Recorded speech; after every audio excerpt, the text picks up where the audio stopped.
Oh, we're here. Finally. Long intro. 2 minutes long. My gosh.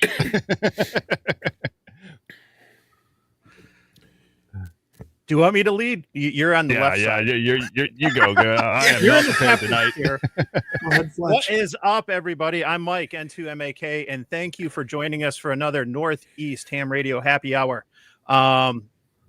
This is the show where we get together, we have drinks, I come up with ideas for t-shirts, and we talk a little ham radio in the process. So let's get this thing started. Eric, why don't you introduce yourself, brother? I'm Eric, N1JUR, and yeah, thanks for having us on tonight. It's been an insane day. I've been running around going nuts, but good to be on here. What about you, Paul? It's great to be here. I'm in the midst of reorganizing and cleaning the shack and in preparation for my shack photos. But glad to be here sharing a little bit of Elijah with you guys tonight. Yes. Todd, how's it going? It's going good. No one told me it was going to snow today. It was, I come out of my office and roads were a little slick, but I made it home and then found out I forgot we had this until my alarm went off. I'm like, why did my alarm go off? And I looked at my thing. I'm like, oh yeah, we got the near tonight. So here I am. And I did do a POTA. So looking forward to telling you guys about my trip to Arkansas. Oh, new state. Yeah, I work too. What's up, Rob? Not much. Just figured I'd join you guys. I finally had a free Friday night, so I figured I'd join in.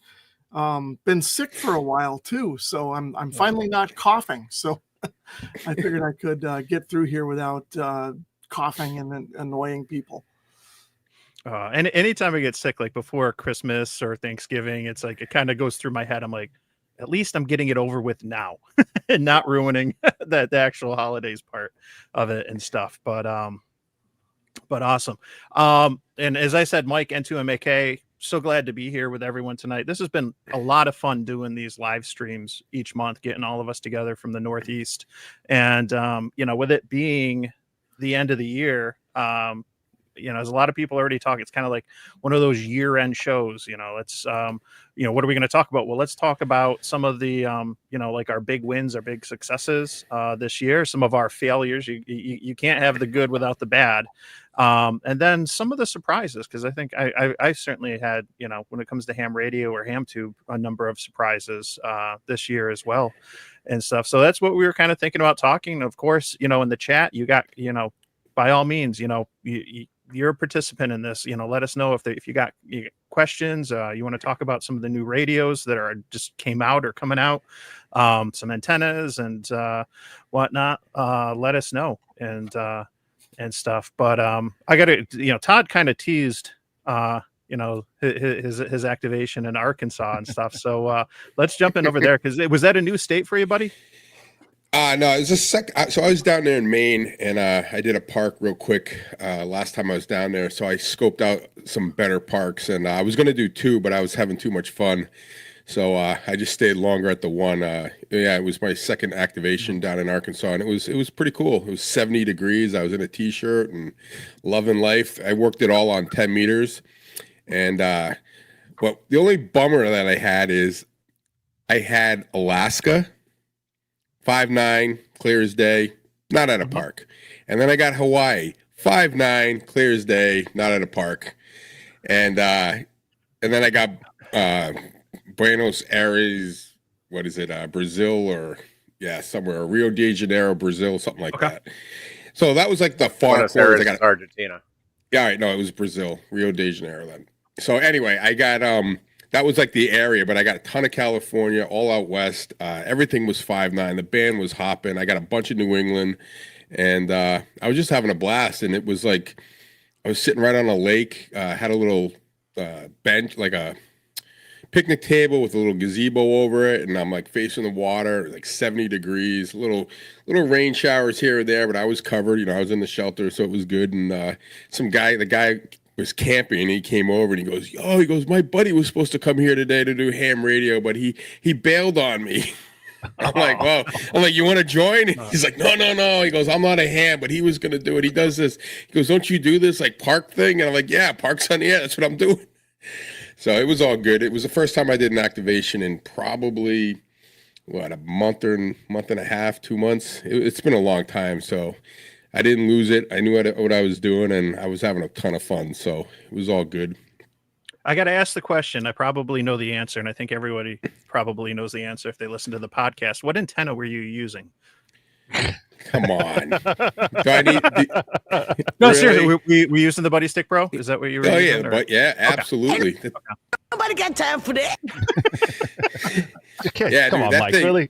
that thing was. I mean, it's awesome. I love that thing. Yeah, it took me. I don't think I used it on 10. That's why it's actually why I was asking. Yeah, it's the counterpoise is short, so it almost like it's I think it's the gray one, which I think is the first one, but it's kind of that was the only thing. Like when you get on 10, you have to really adjust that the height because it's almost, it doesn't have enough to get straight out, so it's kind of like going down at an angle. So okay, but yeah. I had I think my SWR was like, I think it was like I got it down to like 1 to 1.3 or 1 to 3 or whatever, so it was pretty good. Yeah, well, like, we did that. We did that soda hike, and Paul's like looking at the SWR meter. It's below 3. We're good. No problem. I'll be honest, though. I couldn't believe how. I mean, this was probably one of my clearest POTA activations I've had. Like I want to say like maybe 3 people weren't 5'9", and maybe they were like the worst was 5'5". There were some stations that I couldn't make out, like they'd come in and go out, like I hear them very faint and then they just disappear. But for the most part, it was just I think I got 44 contacts in like maybe 2 hours, hour and 45 minutes, something like that.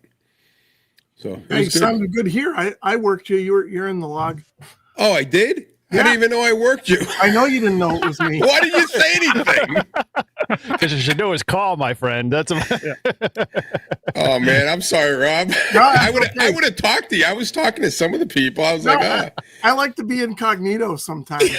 It's funny. I work a lot of people. They don't know. They don't recognize my call or my voice or whatever. So I always laugh. Well, I'll work like Eric, or I'll work Bill W1WRA, and I always hear Eric as N1JUR. Well, then he does it phonetically. I'm like, say that again. Yeah.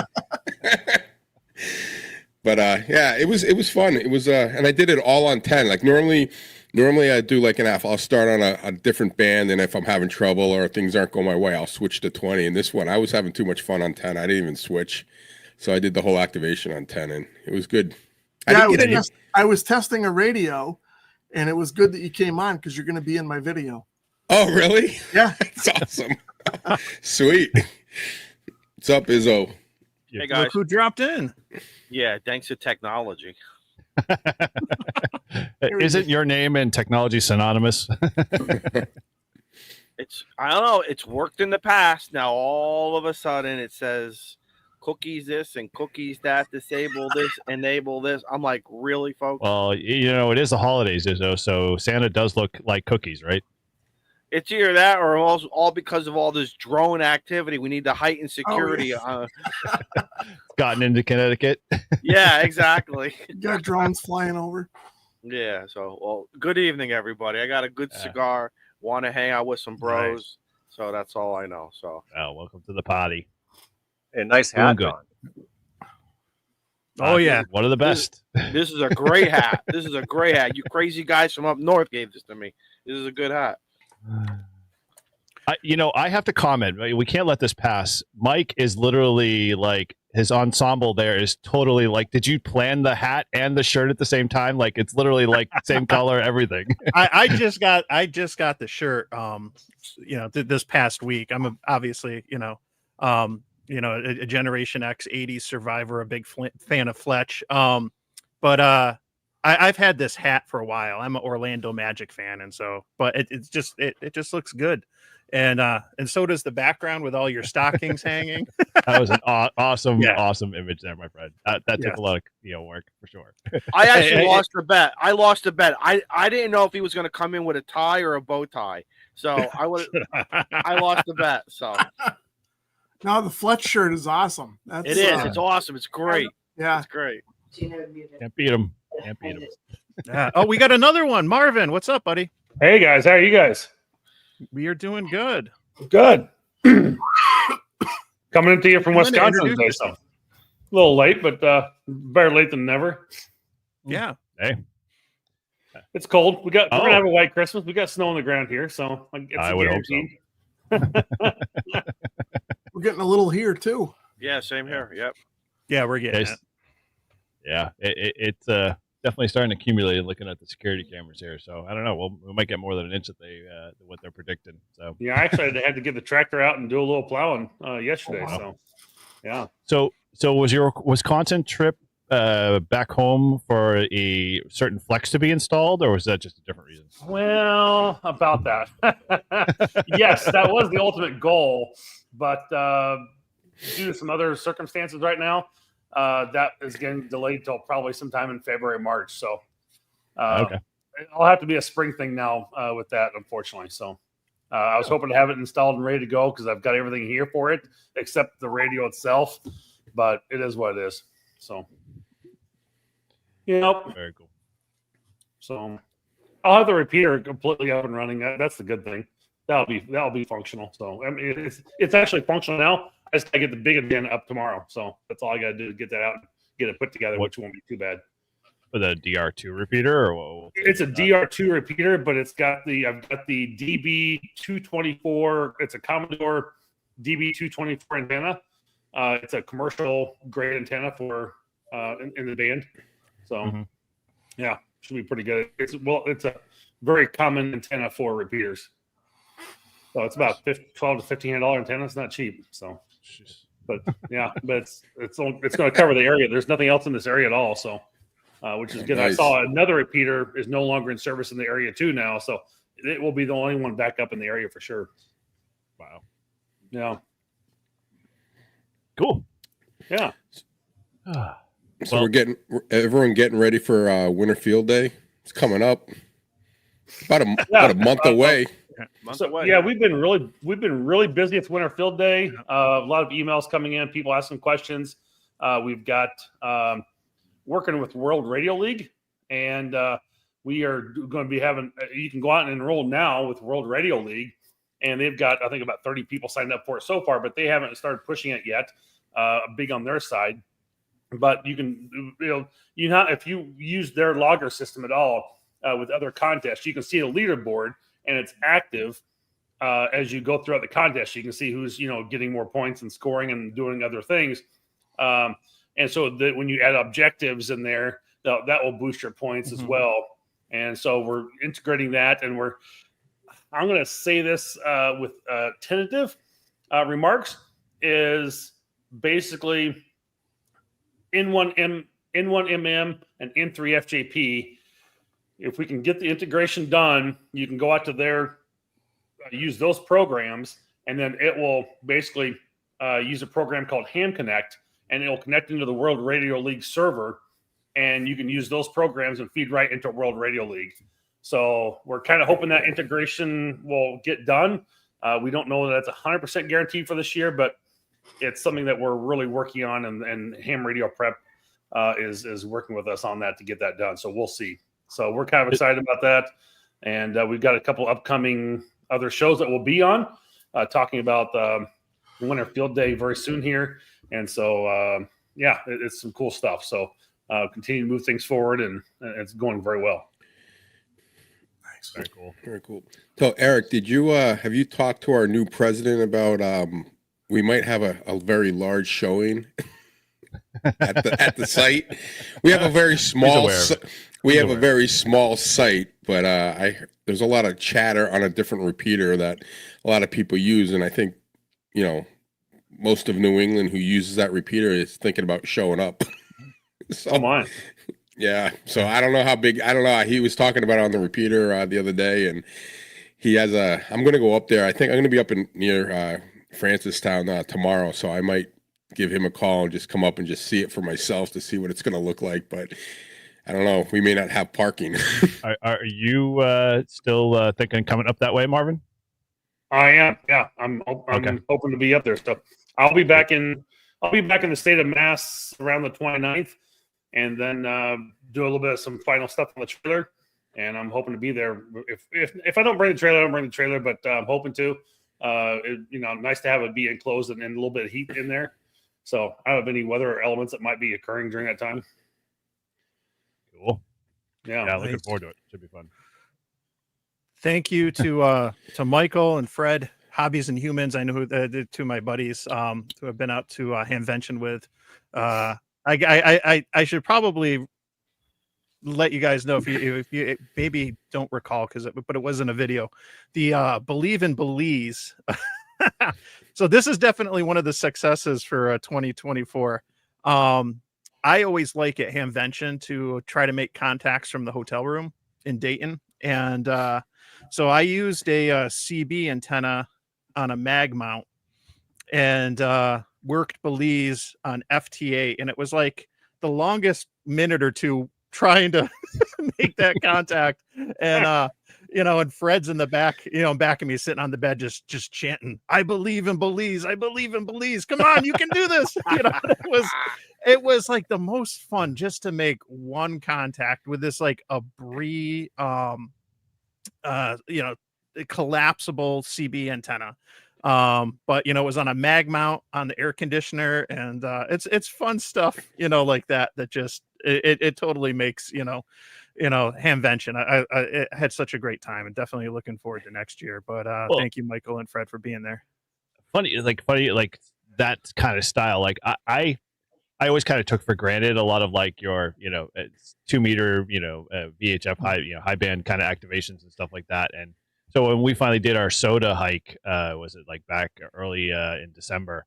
Like when we finally did it and we were making VHF, UHF contacts there, I was like, dude, I totally forgot how awesome those bands were just to be able to like make, I think most of the time we spent on the adventure frequency because we all programmed those in, and it was a blast because once we kind of spread the word around that, hey, we'd be on these frequencies, I remember we were walking down after we had finished our activation, and there was a guy in Vermont, literally just on the border of Vermont on a small little hill. And he was coming in like 5'9", and people were hitting him up like every 5 seconds. Like, I mean, I could barely hear the guys who I was walking with, and Paul was one of them. We were just having conversation on the way down. And it's like, I'm trying to mute the microphone on my shoulder because I want to hear them, but I'm hearing this guy like just banging off contacts like he's in a contest.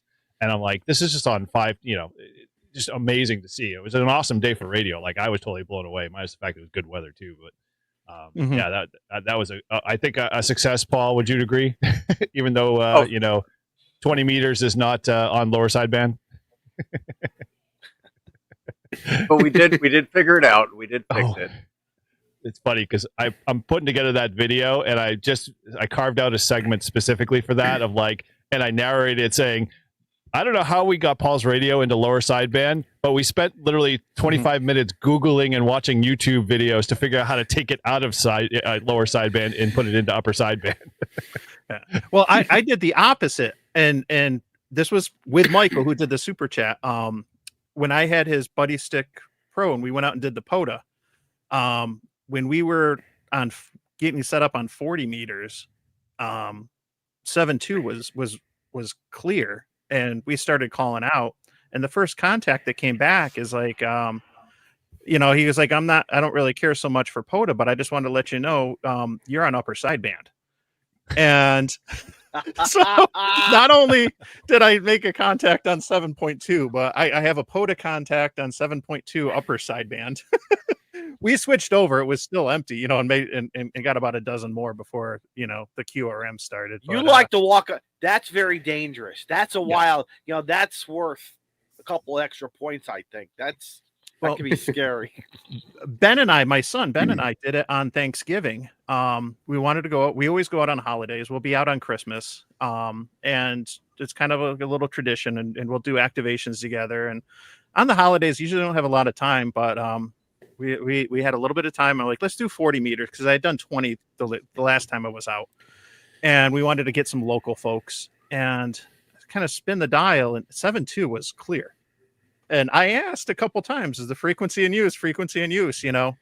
they weren't there. And I prepped Ben, and I told him, like, listen, we this might be a little shady, you know, like we'll see what happens, you know, but he's 15, he can handle it. And you know, and sure enough, there's a little bit of like, you know, half-ass QRM and stuff, And that'll put some hair on his. we and did it, yeah. That'll put some hair on his chest. You know that one way or another. Between that and I don't know if it puts it on his chest there, Izzo, but you know. He has a good father. He has a good father. His father will break it down for him. Yeah. And kids are not stupid. So I worked you guys that day. Yes, you did. Yeah. Yes, you did. Yeah. upper sideband, 40 meters. No, upper sideband? I didn't buy the book. Oh. I learned from my mistakes. but yeah, no, it's I've done it a few times, you know. I'll call out if it's open, you know, and I'm feeling in the mood, then I will. But at the end of the day, like if they're not on 7.2, the lids are going to go somewhere else. They'll just find another frequency and stuff. And so, like, at least if you know where people are going to be that you want to avoid, then you can avoid them. You know, it is what it is. They'll just go 20 kilohertz up. So, you know, yeah, it's not a big deal. Yeah. Don't go It's far. better they're there than if they drop down and they get into the portion of 40 meters below 7.2 where it's shared with Europe, and that's where people are trying to get some DX in the evening and stuff like that. Like, rather they stay up at 7.2 or above. So I'm sure they get blasted out by a few strong stations in Europe for sure. No problem. Yeah. Wow.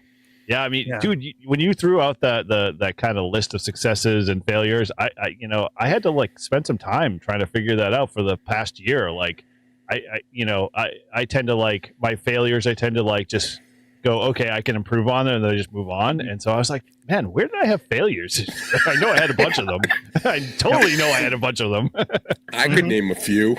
Well, you go ahead. Please do. I'm sure it probably aligns with what I have here on my list finally. But yeah, I forgot my battery. I forgot my antenna. Those forgot are just my radio. Okay. You want to hear the CRS. You want to hear a stupid one that I did? Mm-hmm. Yes. So you guys, for those who don't know me, my saying, and I've been saying this for about 40 years, emergency knows no holiday. Okay. Mm-hmm. So I like to have doubles, triples, quadruples. I took an extra power cord that I made, Anderson power cord, and I said, if I ever leave my power cord, I'll keep it in the bag, in my big bag that I bring. I got to a POTA park this summer. I forgot the power cord. You start swearing every single word under the sun. You make up a few new ones, packed everything up, leave the park, start heading home, and all of a sudden I realize I have a spare already under my nose. Feeling like an idiot, pull into the rest stop where I am on Interstate 95, pull into the rest stop just to make sure enough it's there. Looped around, went back to the park, and I MF'd myself all the way until I got to the park, and I just said, shut up, and thank God you got the spare. But it was like one of those, I forgot about the spare was already there, and I could have already been making, 10, 20, 30 contacts already. I felt so stupid, but one of those, so that's how I know. So now when I look at that bag, I kind of run that mental picture of, I know what's in there. I have, all my extra connectors, a couple extra antennas, all that stuff that we pen and paper, and it's my God, so. Yeah. I always like to say, like, that when it comes operating portable, there's always an opportunity to learn, and it goes both ways. Like you learn what works and what's an ideal way to set up in certain situations, but you learn from mistakes. Like I forgot radios, I forgot batteries, and I've done all these things. I've got the antenna set up and only to have to take it all down and drive back home because I forgot the battery or something like that, or a cable or whatever. And that's the nice thing about POTA, SOTA, Winter Field Day, and a lot of these activities that get you out and operating. Portable I think they're fantastic ways to learn, because I'm constantly changing what gear I keep in my bag and things I carry with me and all that, and it's ham radio in general. Like it's a hobby of hobbies. It's a nonstop learning license for the year. It's funny you say that, because like learning's like I find most of I prefer to fail like a lot of my activations than I do for successes, because like when I get like 66 contacts or 100 contacts, I'm like, oh cool, that's great. But like when I fail because I forget an antenna or I'm a coax connector, all of the list kind of goes on and on. Yeah. I kind of sit there and go, man, I actually learned something, and I feel better about it. Mm-hmm. And damn it, people like me too. Yeah, here's the quote right there. Experience comes from bad judgment. So, yeah, totally. Yeah.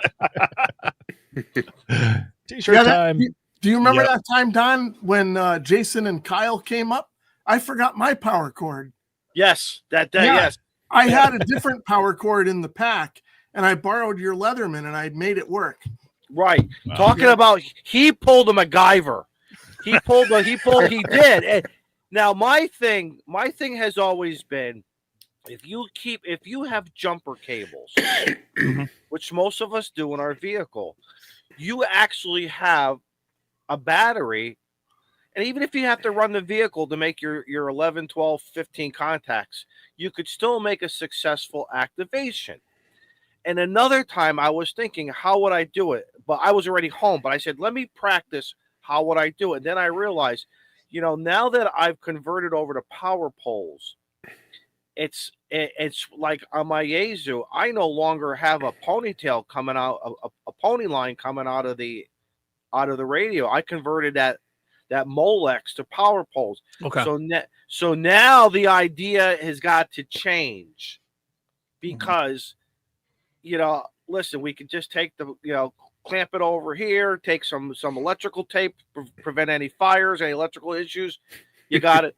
But wait a minute, how are you still going to connect this? So now I got to come up with something that has, and I'm just going to keep it in the truck, I think. I'm just going to create a power pole on one end, open, maybe just throw some ring terminals on it or something, hide it in the truck, and then we have to say, don't forget you have it, and revert back to the other story I told you. It sounds like you need that Wago to power pole little converter dongy thing, I mean, it sounds like you need to carry like 25 of those around with you. Well, I just bought a new truck, but now I'm starting to wonder if I have to buy a bigger truck, because that's always been my problem. You need a bigger truck. Yeah, definitely. Yeah, Cody's forgot pretty much everything that I've forgotten too. I know he's in Pennsylvania, and in the Northeast, we're pretty lucky that we got parks all over the place, and most of the ones that I'm going to when I'm forgetting stuff are pretty close to home. So I've had to, like I said, take down the mast, the antenna, and everything, and then drive home, and it's just like you're wasting so much time. I got lucky. I got my wife to bring out. I forget what it was. I forgot. I think I forgot my battery. And did you call her? You called her and she dropped it off to you? I was a mile from the house. I was a mile from the house. Wow. She is the wife of the year, my friend. My gosh, you are in debt to her forever now. You're screwed. Owe her. You owe her life. You owe that. Absolutely.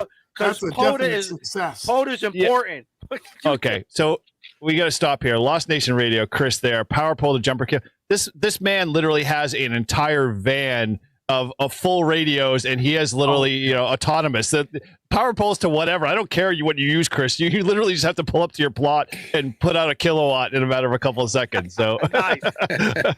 you don't. We're on two different levels here. Definitely.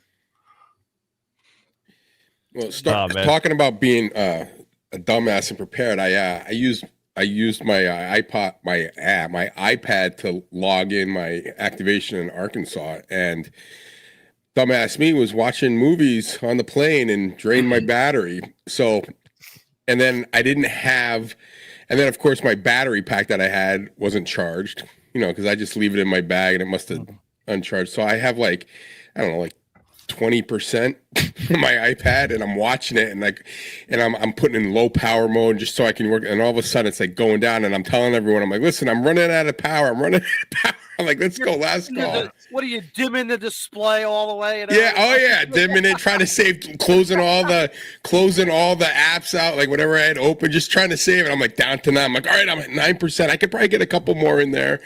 We can do this. Yeah, it all worked out. It did make it, but I was like, you got to be kidding me, because I just didn't even think about it that it was draining while I was watching like a movie on the airplane. You always have a pen and a pad. I did. I didn't want to have to go and I mean, I would You have, but don't, but you always have it just in case. yeah.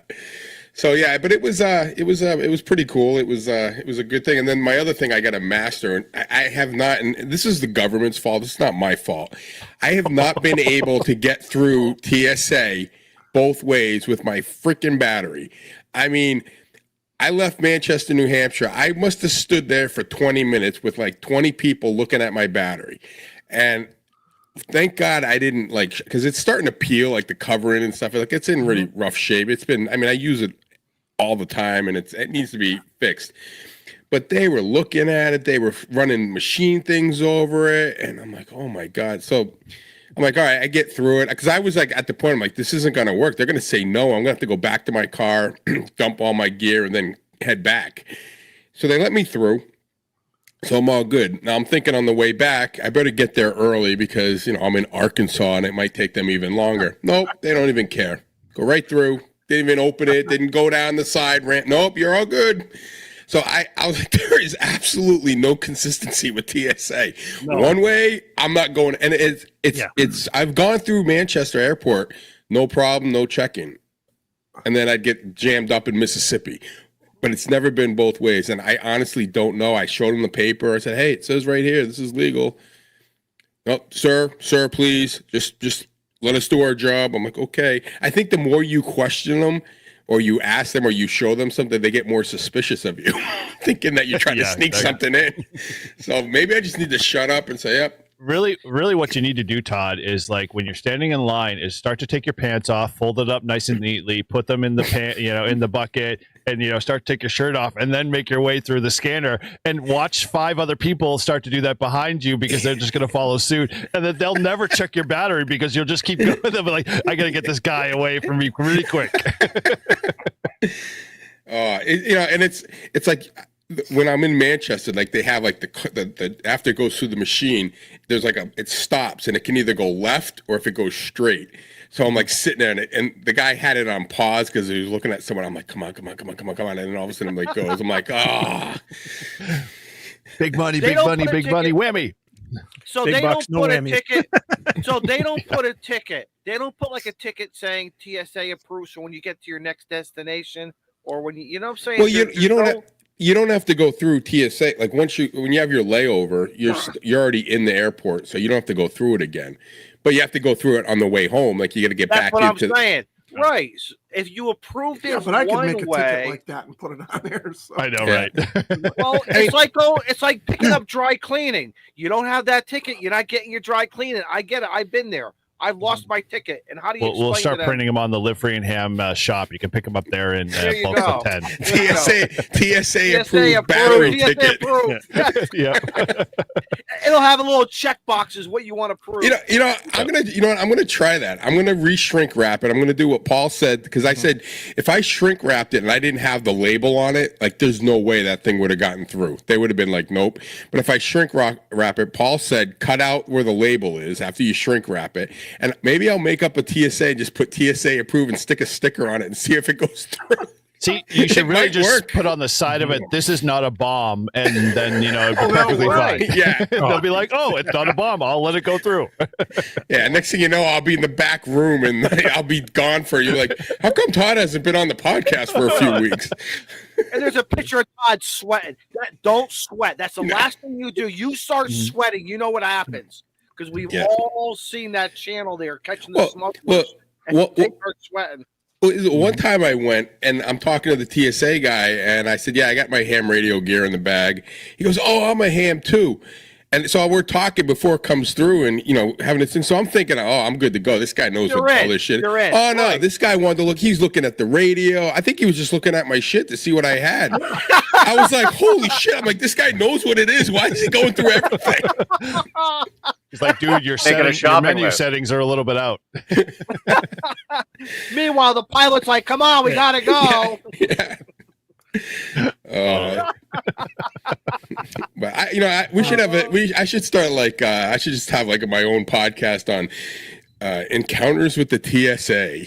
You can sit there and just film people going through some of the shit that I see. I mean, it's just crazy.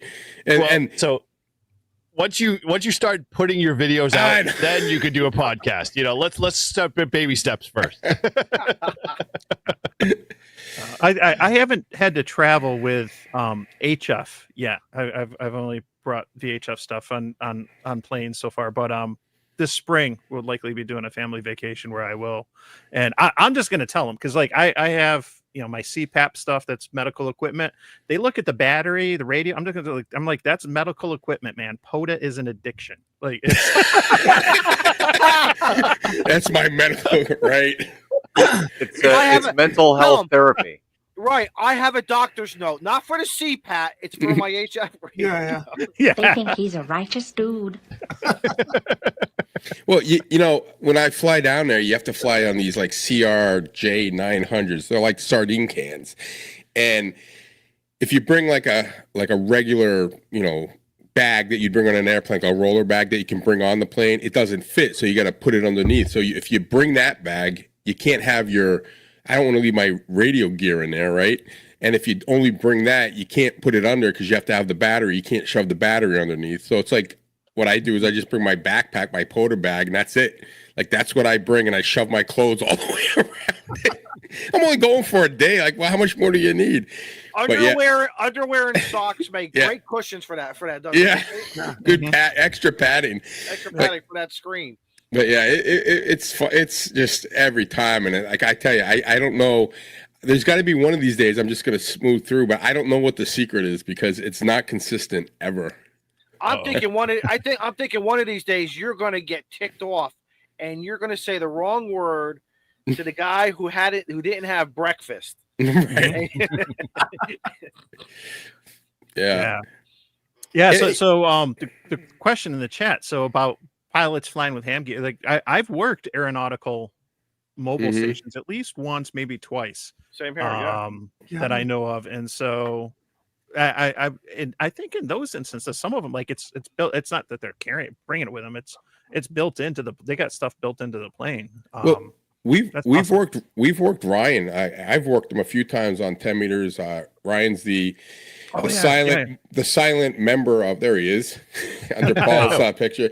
He's our silent member of Live Free and Ham, one of the founders, and I worked him. One time he texted me and he says, "Hey, go to this frequency," and I went to the frequency and I was in my shack, and he was over like Iceland, and I was talking to him 10 meters, and then Eric and I were doing our famous rove, and we were working him right off the beach, and he was over there again. Yeah, like over there again. And then he like disappeared. I'm like, where the hell are you? He goes, I gotta land. I'll get back to you. But it's pretty cool. So So what's the issue? So Todd, is the issue the battery? Is there one particular item? Okay, so is BioNO, is it a brand name or something that just like a homemade battery pack with wires coming out of it? Is that like I think it's the wires. The guy said, he goes, we got to check this because you got wires coming out of it. So because they've had their listen, in all seriousness, we know they have their training videos. The PowerPoint display. Look for this, look for that, and I'm sure our stuff, especially the homemade stuff. Well, I'm gonna in their eyes resembles. So Paul sent me a link to a battery that he uses, so it doesn't have any wires on it. So I'm gonna get that one and try it the next time to see if that one lets me go, because maybe it is the wires. But look, at one time I got through with the battery. What they were looking at was my freaking throw weight. Like that was. And I'm like, it's a beanbag to like they're plum. They're scanning it. They got the dogs smelling it. They're running machine like the bomb sniffing thing. I was like, it's a beanbag. Man, I would have threw that, and I would have watched the dogs go down. I was like, Jesus! I go the stupidest things. Fetch. I don't travel a whole lot, but a couple of years back, I went and I had an HT with me. And I had taken the antenna off. So the HT was in my backpack and the antenna was separate. And they scanned my backpack. They pulled me aside. And the TSA lady pulls the HT out. And she's looking at sort of the antenna connector on the HT. And she looks at it and she's handling it. And she asks me, is this a vape? No. Yeah, hold on, let me demonstrate. That's an awful big vape. The whole thing, and she kind of looked at me, gave me that look, and okay, and she put it back in the bag, and they let me go. I was That's tempted the only one trouble I've time. ever had. All right, Hey. do you guys remember blackberries?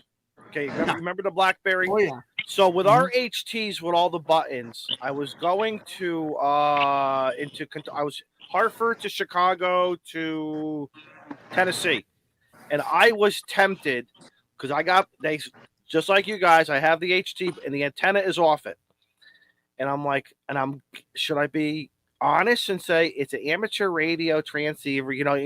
How do you shorten that thing up, right?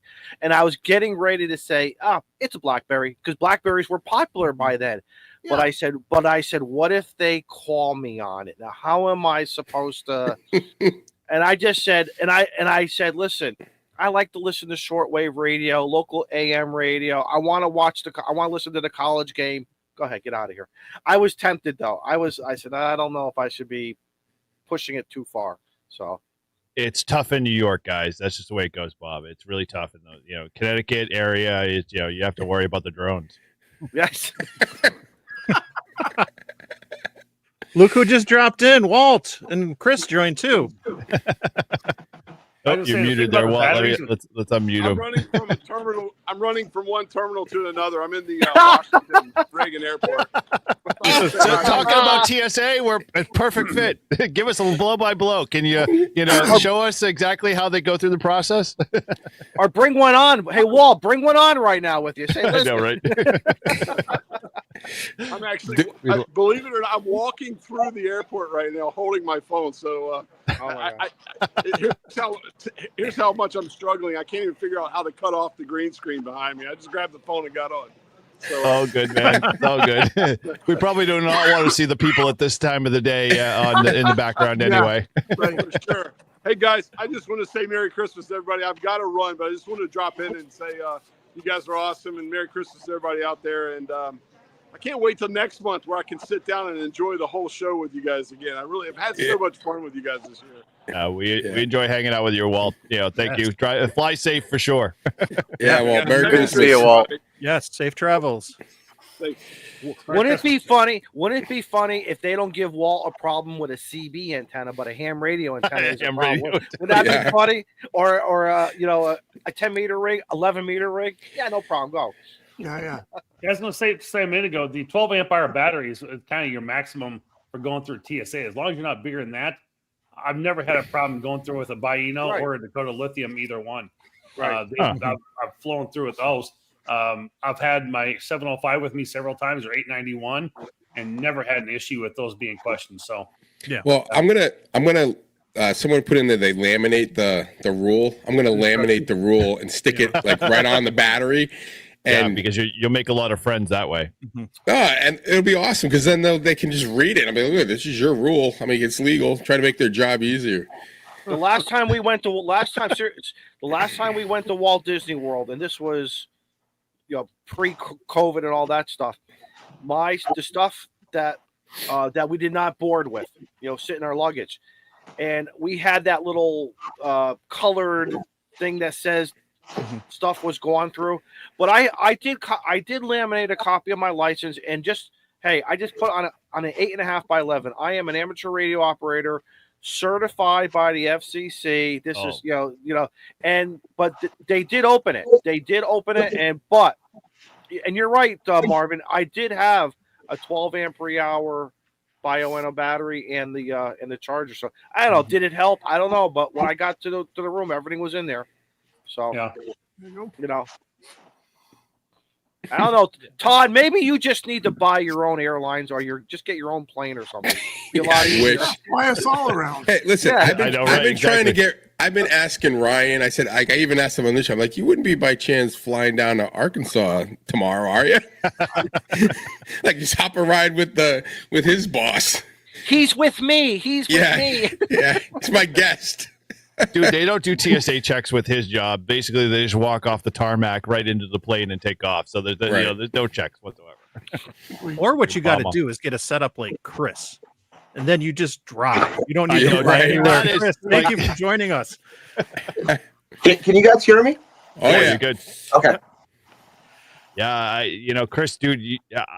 First and foremost, I have to say I am super excited that you finally put out a couple of videos, dude. That was awesome stuff.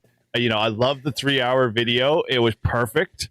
I was just like, I felt like I was there. I don't know if you guys had a chance to check out his channel, but I watched him operate. It was just a regular Poda Park, right? Yeah, it's 12 minutes from my house. Oh, wow. Drone footage is great. We need to set the stage, Chris. First, 12 minutes from your house, but you literally drove a kilowatt to the park and parked there and set up your antennas, and then activated with the kilowatt. Like, which in my mind, I'm like, it would be cheating if I did it from my house. Well, true, but so here, I don't know about you, but when the dark ages come and all of a sudden the solar cycle just plummets, I'm gonna go hang out with Chris with the kilowatt because I don't know about you, but I need the extra power. Yeah. Well, I only had a wire though. Only no gain. With no gain. True. But dude, it was good to see you make your finally first video. So I assume that's a success for you this year. We're talking to successes and whatnot. So how what's the feeling around it? I'm curious. I guess that would have to be my amateur radio success this year is overcoming my fear of hearing myself on camera and posting something, whether I like it or not. I only spent maybe 15 minutes editing the video, just learning how to edit, and just said, before the night's through, I'm gonna have something up. So it's not great, but it is what it is. We'll see where it goes. Dude, everyone's got to start somewhere. Editing in itself is an adventure, right? So I put out a 4-minute video the other night, and it took me 5 hours to edit it. Great. Yeah. Hey, you're really motivating me to get my first video out. Are you serious? 4 minutes. It took you 5 hours. Well, I was trying to do some planar tracking and put text on the side of the inside of the amplifier case, and so it was a learning experience, but it was a 4-minute long video that took me 5 hours to finalize. Yeah, but it was a good video. I watched it earlier. Was that your AMSR beach video? No. That was the amplifier. Oh, okay. I haven't watched that one yet. Although I have to say, I have never been turned on by ASMR, beach POTA activations until now. So just letting you know. Well, I'm glad I got a rise out of you. Oh man, salt water adds more than just 10 dB. That's awesome. There's the T-shirt. We can end this now. First, we got to go back to replay for that one. First there was the blue pill. Now we have salt water. See that? How it works. It really We'll redefines put it in Walt's Walt's blue antennas. bucket, the Lowe's bucket. Exactly.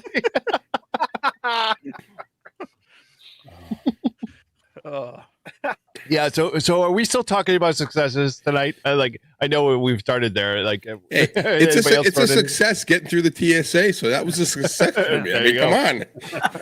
Good point. Oh man, yeah. I guess if we're starting the successes bucket, I'll have to throw in my HF mobile setup. I'm blown away. I don't know about you, but I spent a lot of time dragging my feet trying to figure out how to get it the way I wanted it. But after maybe September, October timeframe, I was like, I just got to get my HF setup in my truck done because we're going to get to winter and I'm not going to be able to operate. Well, not that I won't be able to operate HF, but I won't be able to operate in the comfort of my truck of being able to just, park it and, fire up the ATAS and get going. So yeah, I was super excited to finally finish that and get that all done. And as our trusty, quiet, member of, Live Free and Ham, Ryan, who always subscribed to the ideology of buy once, cry once, I threw pretty much everything at it. So in terms of solar, in terms of battery backup and all the other stuff, I add all the creature comforts to it. So I was pretty psyched. And I think I did an activation, last week. And no, actually before that, I just put out a video on it, and that one I just used the ATAS, and I was hitting everywhere across the country, and people give me 5.9s, and mostly on 20. But I was, it's fun. Like I have to say, like having a 20, having an HF rig in the car that's just there and available is awesome. Like that no antenna set up, just shut off the truck, power it up, and go. The hardest part is setting up the log. What you could do, Eric, is you could take my my antenna, you could put it in the bed of your truck, tie it down, and you could use the awesome antenna that I use that I make all my contacts on. The ATAS. Okay, so let me rewind there a little bit. You would have your antenna. It's tucked away in my saddlebag in the truck, so I have it as a backup. But I haven't gone to it yet. It's soon. I don't know why you guys hate my antenna so much. It's a great antenna. You trash on it all the time. No, I like it. I was so surprised by it when I first used it. And for those Mike join now, the Buddy Stick Pro. That I had an extra Wolf River Coils Sporty 40. I bought it I bought it at a Hamvention like 2 years ago, and there was a problem with it. And a couple of the coils were shorted, and they've got great service. Like Gary or Terry, one of them just right away sent me out. He's like, we had problems with the batch, with a particular batch. You got a bad one. We'll send you a new one. And he said, by the way, if you want to fix it, here's what you do. And I sat on it for like a year. And and after using the Buddy Stick Pro, I'm like, hey, I got this extra Sporty 40. I have two 17-foot whips.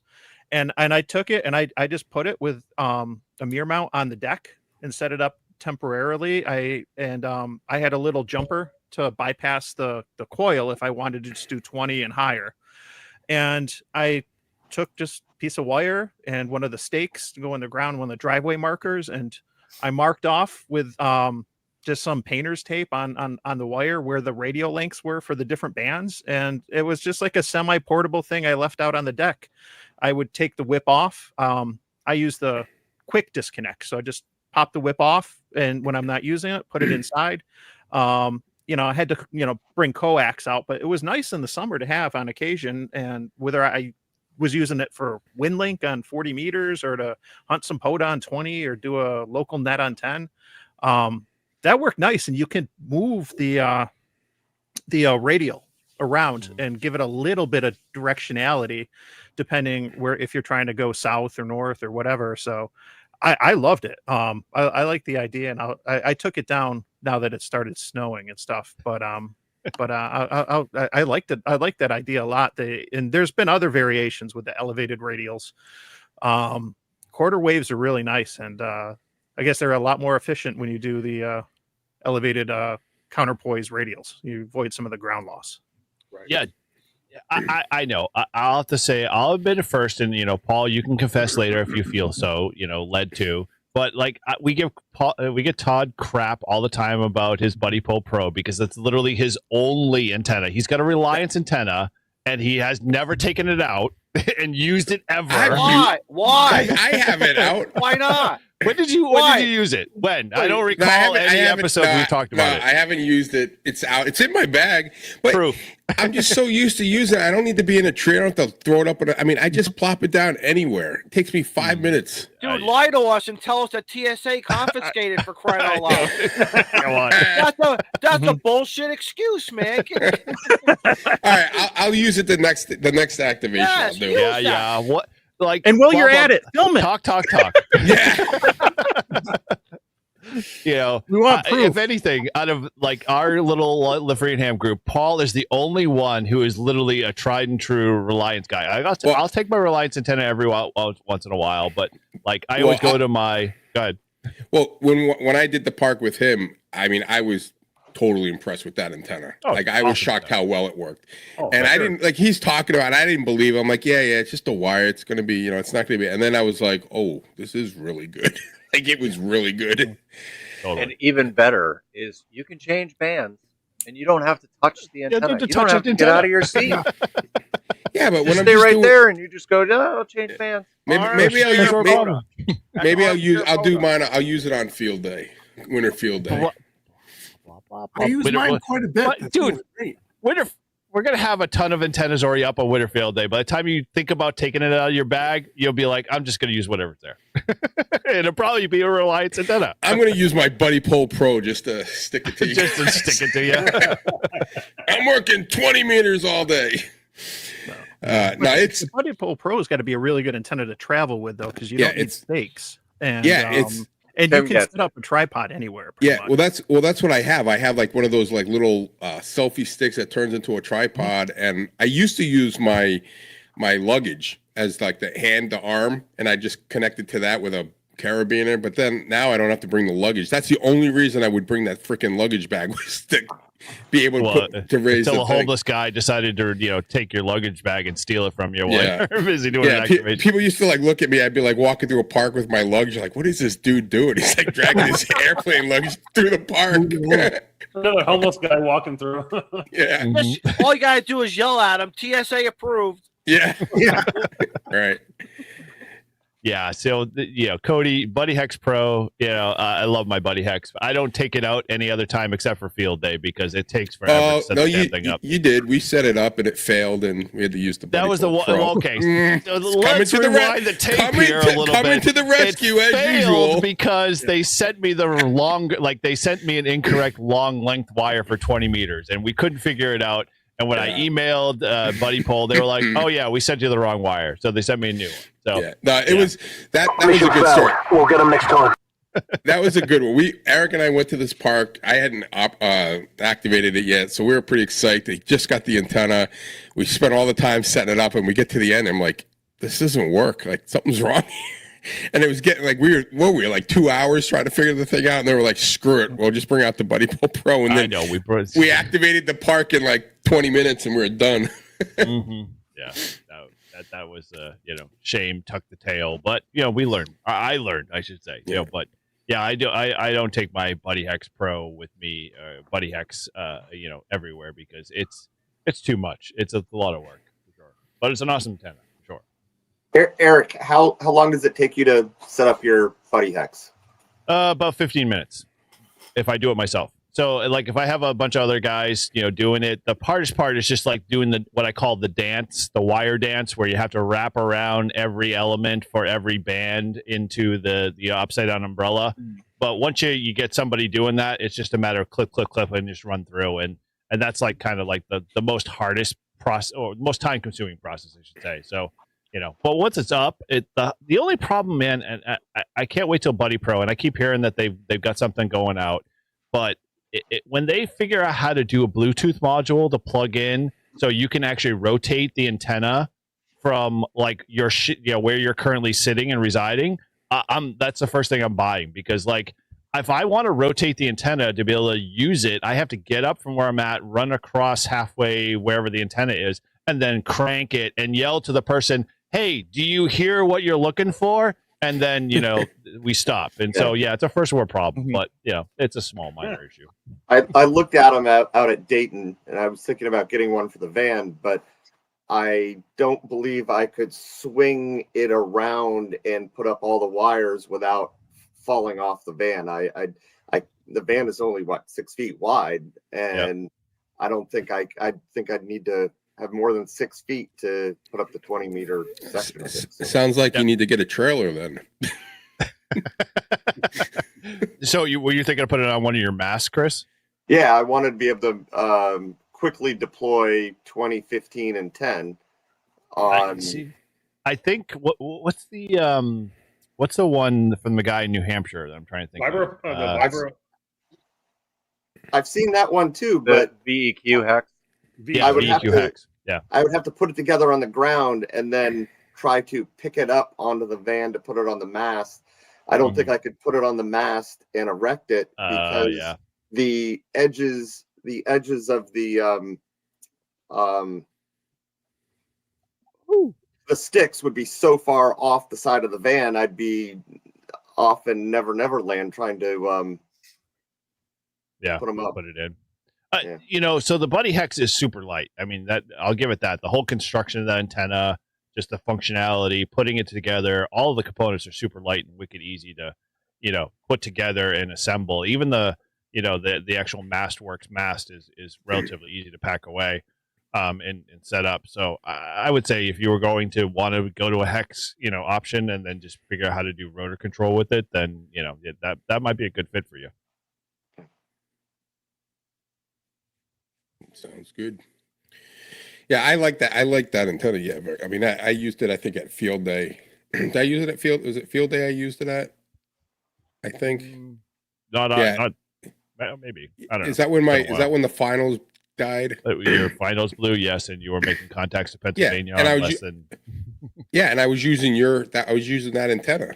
Yeah. So yeah. Contact's a contact. Yeah, I couldn't understand. I'm like, why am I not making any contacts? Yeah. Freaking radio shit the bed. Yeah. Exciter power. That's really the new QRP, isn't it? Yeah. Yeah. Totally. This past summer, I had set up. I thought I was gonna be clever. My wife and I like to go kayaking a lot, so I quickly put an antenna, a ham stick, and a counterpoise, and I mounted my FT891 in my kayak, and I tested it in the yard. Everything was working great. We drove, 15, 20 miles to a local pond. We got everything set up. I got out on the lake. I got the radio set up. Everything was working great. I was receiving signals, and I tried to make some contacts. I couldn't make any contacts. I somehow broke the microphone in between loading it in the car and getting to the pond. I was so disappointed. That was my biggest failure for the year, and that was sort of towards the end of the summer, so we never went out kayaking again. But maybe next spring I'll be able to do some kayak portable. But yeah, you're better on a kayak than I am, Rob. If you're going to bring an HF radio out there, I'd be that's brave. I agree. I'd be so nervous that it would be in the drink. Yeah, that's brave. That's what dry bags are for. Yeah, well, it's especially brave if for you me remember because to I bring can't them. swim. Well, listen, guys, I got dry bags and I've tested them. As long as it's properly folded, and clipped, but So are you, Rob, is the plan to take the radio in the kayak to perhaps an island, or are you operating on the kayak on the water? On the water. Wow. I had the counterpoise in the water. It was going to be great. I'm obviously not salt water like Walt does, but work with what you got, I guess. But yeah, it was all great. My sister and brother-in-law were with me. They're hams. And everybody was all excited, and yeah, the whole thing got screwed because I broke the microphone. Fresh water's as good as dirt. The only time we get lucky here is this time of year in the winter with all the road salt, and then I can actually throw out a counterpoise in the road. Breaks out in the middle of the road, throwing his radials. You just gave me an idea for a video. That's awesome. That's a great idea. All right, Mike, Who needs an ocean when you got road salt? You gotta call the town crew, drop some extra salt for me. Here's $20. Right, back it up, fellas. Back it up. Come on. Back it up. Yep. Following around one of those salt trucks all day. It's okay. Awesome. All right, Mike, you got video, you got photos here. We got to bring this into the stage here. Okay. There we go. All right. So, anybody? All right. Let's see if someone can guess whether you're on the stream or in the chat. And anyone recognize the windings are not the best. This is me. But anyone recognize what this might be? Yeah, Smoking Ape would be really annoyed with you, but I don't know. Okay, so I had the idea. It says K6ARK. Yeah. I had the idea to do what I called the Rybakark, to do a 4-to-1 with the K6ARK with Adams kit, to do a 4-to-1. So for a Rybakoff antenna, and so he does have directions to build a 4-to-1. If you look, I've never seen anyone with videos on YouTube or any instructions, but Adam was great. I asked him, some things, and I went to go build it, and I was all excited because I'm going to build the world's smallest Ribakoff antenna. And I mean, you just look at that thing now when you see it on the BNC connector and the wire, everything. I mean, it looks beautiful. And I have tried 3 times. I have gone through like 3 boards. I've had to buy my own magnet wire and everything. And I just suck at soldering. Like I keep getting cold solder joints and shorts and stuff. And I mean, it looks beautiful. It doesn't work. You can't even hear with it. It's that bad. But well, you know, dude, like I don't see your solder joints as bad as Frank's, but you know. Yeah, but I will say so. You know, there's the failure. I tried 3 times and stuff. And now that I've changed, and if you followed my channel, you see I kind of made some change. I downsized my 705 bag, and I got room for the tuner in there, but I'm not carrying the tuner with me regularly. I might just cave and end up making a dipole. Like, and, you know, that's it. We're done. We'll see. We shall see. But that's a failure. I was really excited to do it. You know, and like I said, Adam was great. When I had my first issue, I sent him that photo, and let's see, I got to go back. I mean, Adam was able to look at this photo and a couple others. He's like, "Oh, it looks like you got a problem with this particular solder joint or whatever." I'm like, "How do you know this?" Like, and whatnot. But you know, it is what it is. You know, you try, and you know, antenna building is fun. I like doing some of the kits and stuff, but it's not like I'm not a smoking ape, or I'm not Chuck or Adam. I'm not that good with it and stuff. You know, I learn and I've built some stuff, but I might have to tap out on this. We'll see. I might just, like I said, have to flip to a dipole or something, which I do want a QRP dipole. I do want something small like that. Well, so that's, I think that's your challenge. So like you're thinking too miniature. So like, let's make it a little bit, you know, bigger. So your man hands can, like, you know, deal with the solder joints and stuff like that. That might help. Yeah. Yeah. But anyway, that's one of the failures. I was excited to do it because it was be something different, but you know, you can only try so many times before it's like, okay, it's time to move on. And or maybe I'll think of something else. We'll see. But like I said, my approach now with keeping my 705 in the car in a small bag, so it's ready to go. I've kind of been focused a little bit more on resonant antennas. So maybe I just make a dipole, which I would like to have a very small one. So that this might be the way to go. Nothing wrong with dipoles. Totally. All right. So anybody else got any successes? So while he's talking about soldering, it's like it's one of those things where that is probably one of those things I learned more about this year. I was able to do a little bit more, and I created an attenuator and like a little clock, and you know, did a few soldering joints on a couple antennas there. But that's one thing I kind of picked up this year, that I kind of, you know, just, you know, trying to continue to expand all those different things in amateur radio that we can do, and just each year just picking up something new and trying to learn it and work it and do it as much as possible any way you can. And so obviously I get some cold solder joints and things too, but overall it's like not too bad. But I think, do you have just like a regular stick soldering iron, or do you actually have one that you can control the temperature with, Mike? You can control the temperature with it. It's not a high end one. It's not like, and that's probably where I need to go next, is like, because a lot of times when I got into ham radio, there was a lot of tools and things. I didn't have crimpers. I didn't have a soldering iron, and it can be intimidating. You're like, I don't know how much I'm going to need this, or if I'm going to stick with the hobby or whatever. And so it's a cheap one from Amazon, but it's worked for a number of things, but it's not the best. Getting one from Xtronic. I know a lot of people like the Hey Coos, whatever, but I think it's an Xtronic one. Is it? I think it's an Extronic one that I have. See, I've used mine. Yeah. I've got 3020. It's pretty decent. I've had good luck with it. So yeah, it's like I said, it's worked fine. So I don't know if it's the tool or if it's the tool using the tool. Or the tool. You're right. Exactly. The tool versus the tool. Right. Yeah. I love. I used to have like an old Weller, and it probably got. It was used for like burning other things, and so I finally just spent the money and bought a Hako 800. Listened to ham radio workbench, and spent the money, and I I love that little iron, and I could think the one thing I learned very quickly was buy a bunch of different tips because you just can't do everything with one tip. No, you've got to be very versatile in your tips for sure. So yeah, and I have different tips. I've never changed them. That's probably a problem, but that would probably be a good start. Yeah, it's like using the same antenna over and over again when you have another. You're doing something like you were. All right.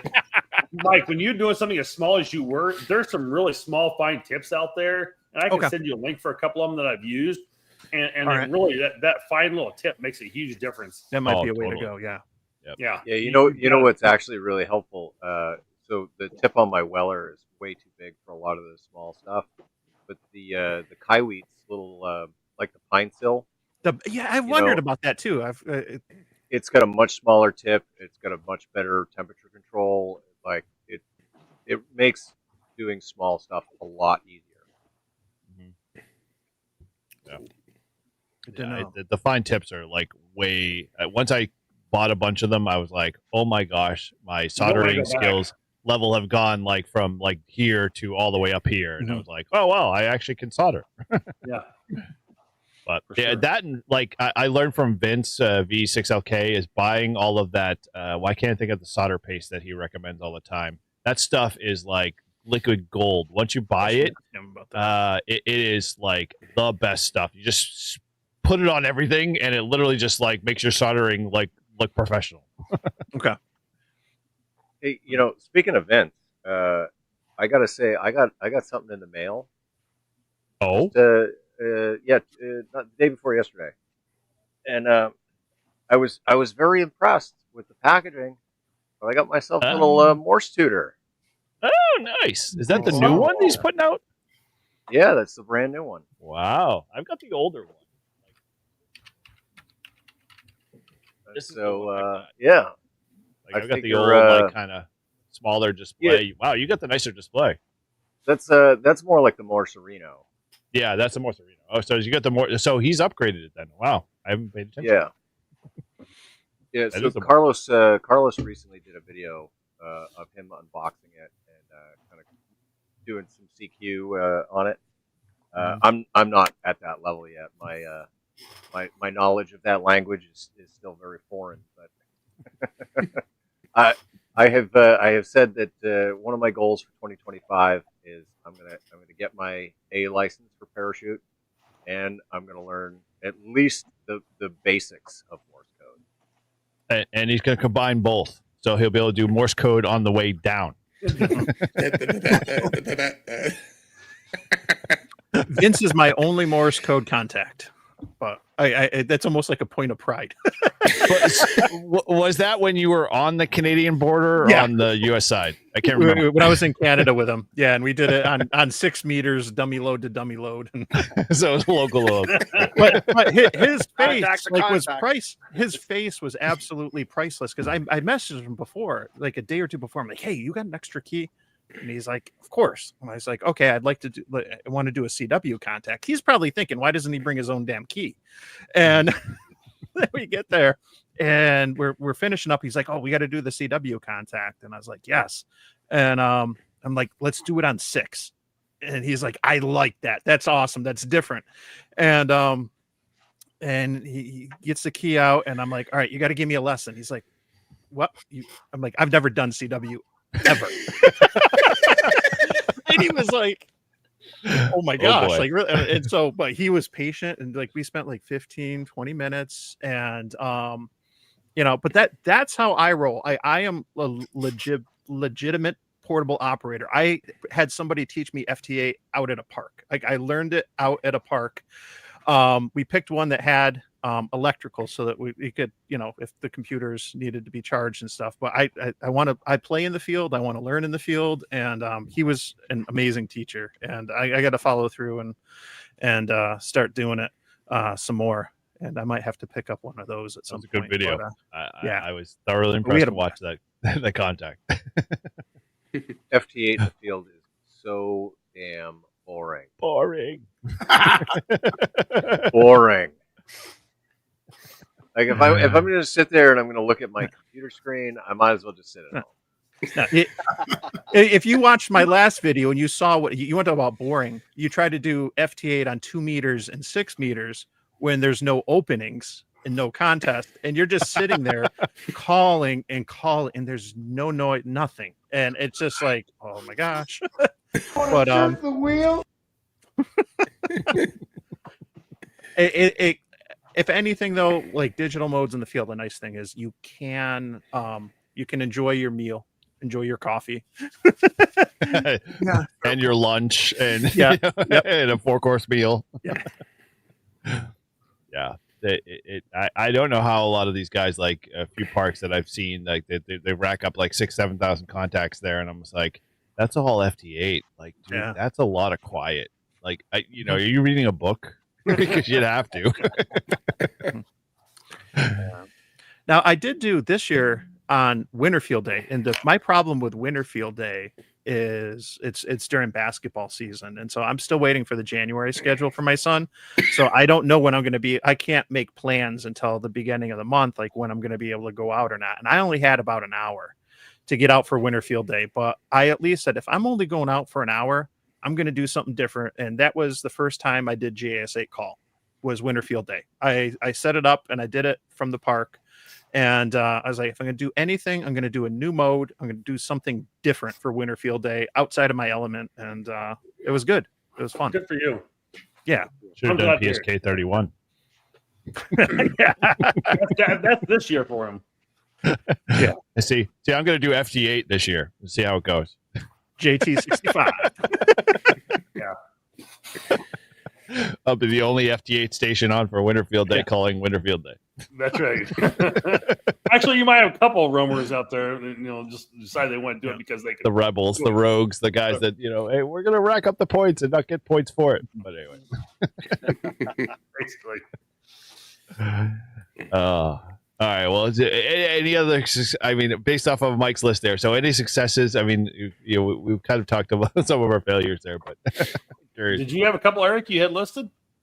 Well, so like I had some, but they're kind of weak in terms of like successes. I mean, obviously, I mentioned the winter soda hike, which I thought was a blast. Like, I still haven't finished putting that video out, and I have to say, hanging out, it's always awesome when you can get together with a bunch of guys and be able to just go out and do something like hiking and be able to, pretty much do that portion. But then at the very end, you radio is always like one of my like highlights. So like whatever it is, whatever mode, whatever, activity it is, as long as the radio is kind of a part of it, I always just like, it just makes that day much better. And so, Winterfield, that winter soda hike was always a big highlight for me. And it kind of spurred me on, and actually spurred a couple of guys on in our club, because now they're actually going out and doing more Winterfield Day. I keep saying Winterfield Day.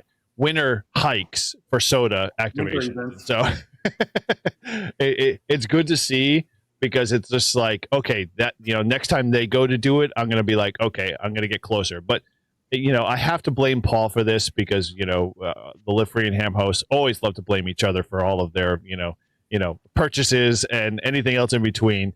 But like, Paul has always been like, dude, I got to hike all the 4,000 footers. So like now, after I've done my one hike, I'm like, all right, my bucket list is now gone from this big to like this big.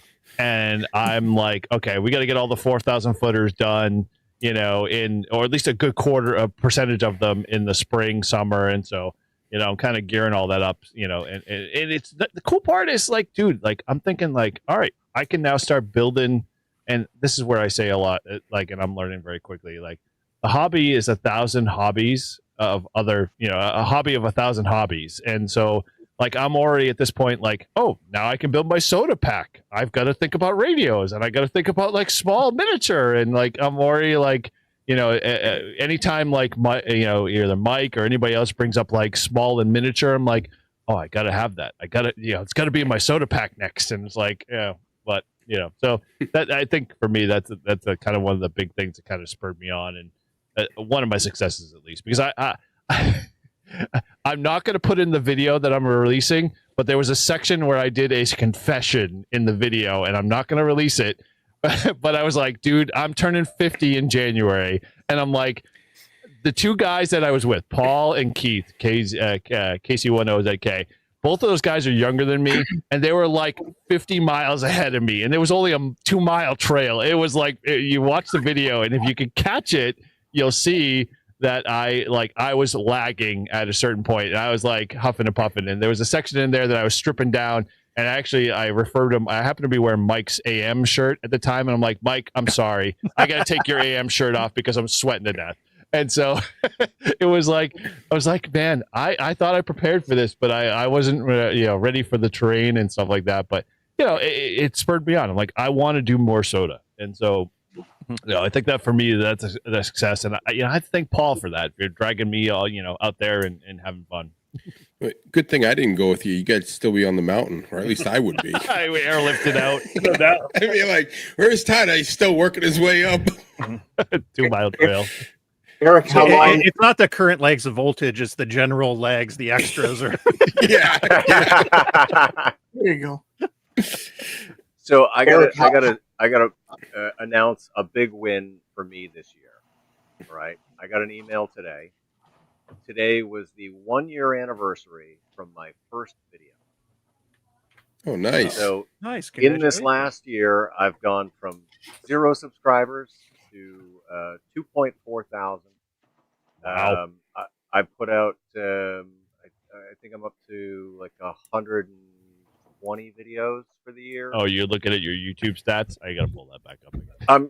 I'm going off my memory here. I'm not looking at it, but I want to say it's about 120 videos for the year. Just absolutely fantastic year for me getting my start in YouTube, and I got to say I couldn't have done any of this without all of you. So thank you for helping me have my big win for the year. I want to back Paul. Raise a on glass to you. too. Yeah, absolutely. Congratulations, Paul, on a great job. Well done there. I am 3 subscribers from 100 this year. I started my YouTube in January, but I just surpassed. I'm about 10,000, a little over 10,000 downloads, not 10,300, I think it was today, for my podcast. And I'm 2 more episodes away from 50. So I'm hoping to get those done yet before the end of the year here. Nice. So I'm pretty excited about that. It's been a big growth year for me as well, and that's a true success. And I've been really happy about that at the end of the year here, for the progress I've made throughout the year on all that. And I continue to have listeners from all over the world, and it just amazes me when I see some of those other foreign countries pop in there, and it's only maybe again 1% or maybe 2 or 3 people, but it's still just that it's somewhere outside the U.S. and it's growing that much. So it's really cool. So yeah. Yeah, I hear you. Once I figured out how Buzzsprout worked and I looked at all the stats, I was pretty amazed by, Live Free and Ham. I'm like, holy crap, like people in New Zealand are listening to us, which to me was kind of like, I was like, damn. But yeah, we've been doing, I think this year for us coming up, I think our podcast, we've got some big plans. We're going weekly. So that's going to be fun. Yep. So starting the new year, man. We've been recording like mad. It's like, I mean, it's just been like, it seems like we're recording almost every day, but we got a couple of weeks off because we're what are we up through February? Or we got into February. We're backed up. Wow. So yeah, so we're gonna. That's including that's your whole video and podcast, right? All in one, right? Yeah. Yeah. Yep. Yeah, because we just take the podcast like and just throw it out there. It's not like it's a special video or anything. Right. But well, it sort of is. They get to listen to your, complaining and moaning and groaning about, work and whatnot. Again, you got to be a Patreon member for that to be able to hear, the pains and the just be glad I didn't say anything today. I had a lot of bad news today at work. We're not going to get into it. Well, I'm sure we'll cover it on Sunday. Yeah. Which we're not recording. Remember, we're not recording, right? But no, I've been pretty. I've been looking at it, and I had some. One of the guys showed up at the club, wanted to talk to me at a club meeting, wanted to talk about POTA, and he recognized my voice. He goes, "Do you do a podcast?" And I was pretty psyched. I'm like, "Holy crap! Someone recognized." I'm like getting famous too, because like Eric and Paul now, you can't get on the radio without someone knowing them. So it's been everybody fun. Just loves my dog. Yeah. And everyone wishes I have a dog. Every time we do an activation, it's like, hey, why doesn't Eric have a dog? I'm like, because Paul's the one that has the dog. Yeah. What it is. And then I'm hoping to get my extra. I'm up to what is it? Step or section 6. I'm Sub-element at 6. sub-element 6. I'm at 86%, so I might be moving on to Moving on 7. up. What'd you say? Moving on I'm up. getting I'm getting there. Yeah, we can't be doing this for another year, Todd. I'm gonna say first and foremost, Paul's having too much. Get off the pod. Is this phrase? Yeah. Well, he's having too much fun. Like he's all like serious or not, and then all of a sudden that comes up, and he gets this shitty grin on his face, like I'm gonna screw this guy. We're not doing any questions tonight. That's all the reason why I'm here. Well, this is not a true live free and ham podcast, so that's we'll not subject people to the torture. I got to share this real quick. So Michael W2MVP in the chat, Hobbies and Humans. He's on the cover of the extra book, the new one that just came out. I took that photo. We took some photos a couple hamventions ago. We did a POTA on Presque Isle on Lake Erie in Pennsylvania. It was gorgeous, and got some nice photos of us playing radio on the beach. And the league reached out and they're like, "Hey, can we pay you to use some of the photos?" I was like, "Of course." Wow.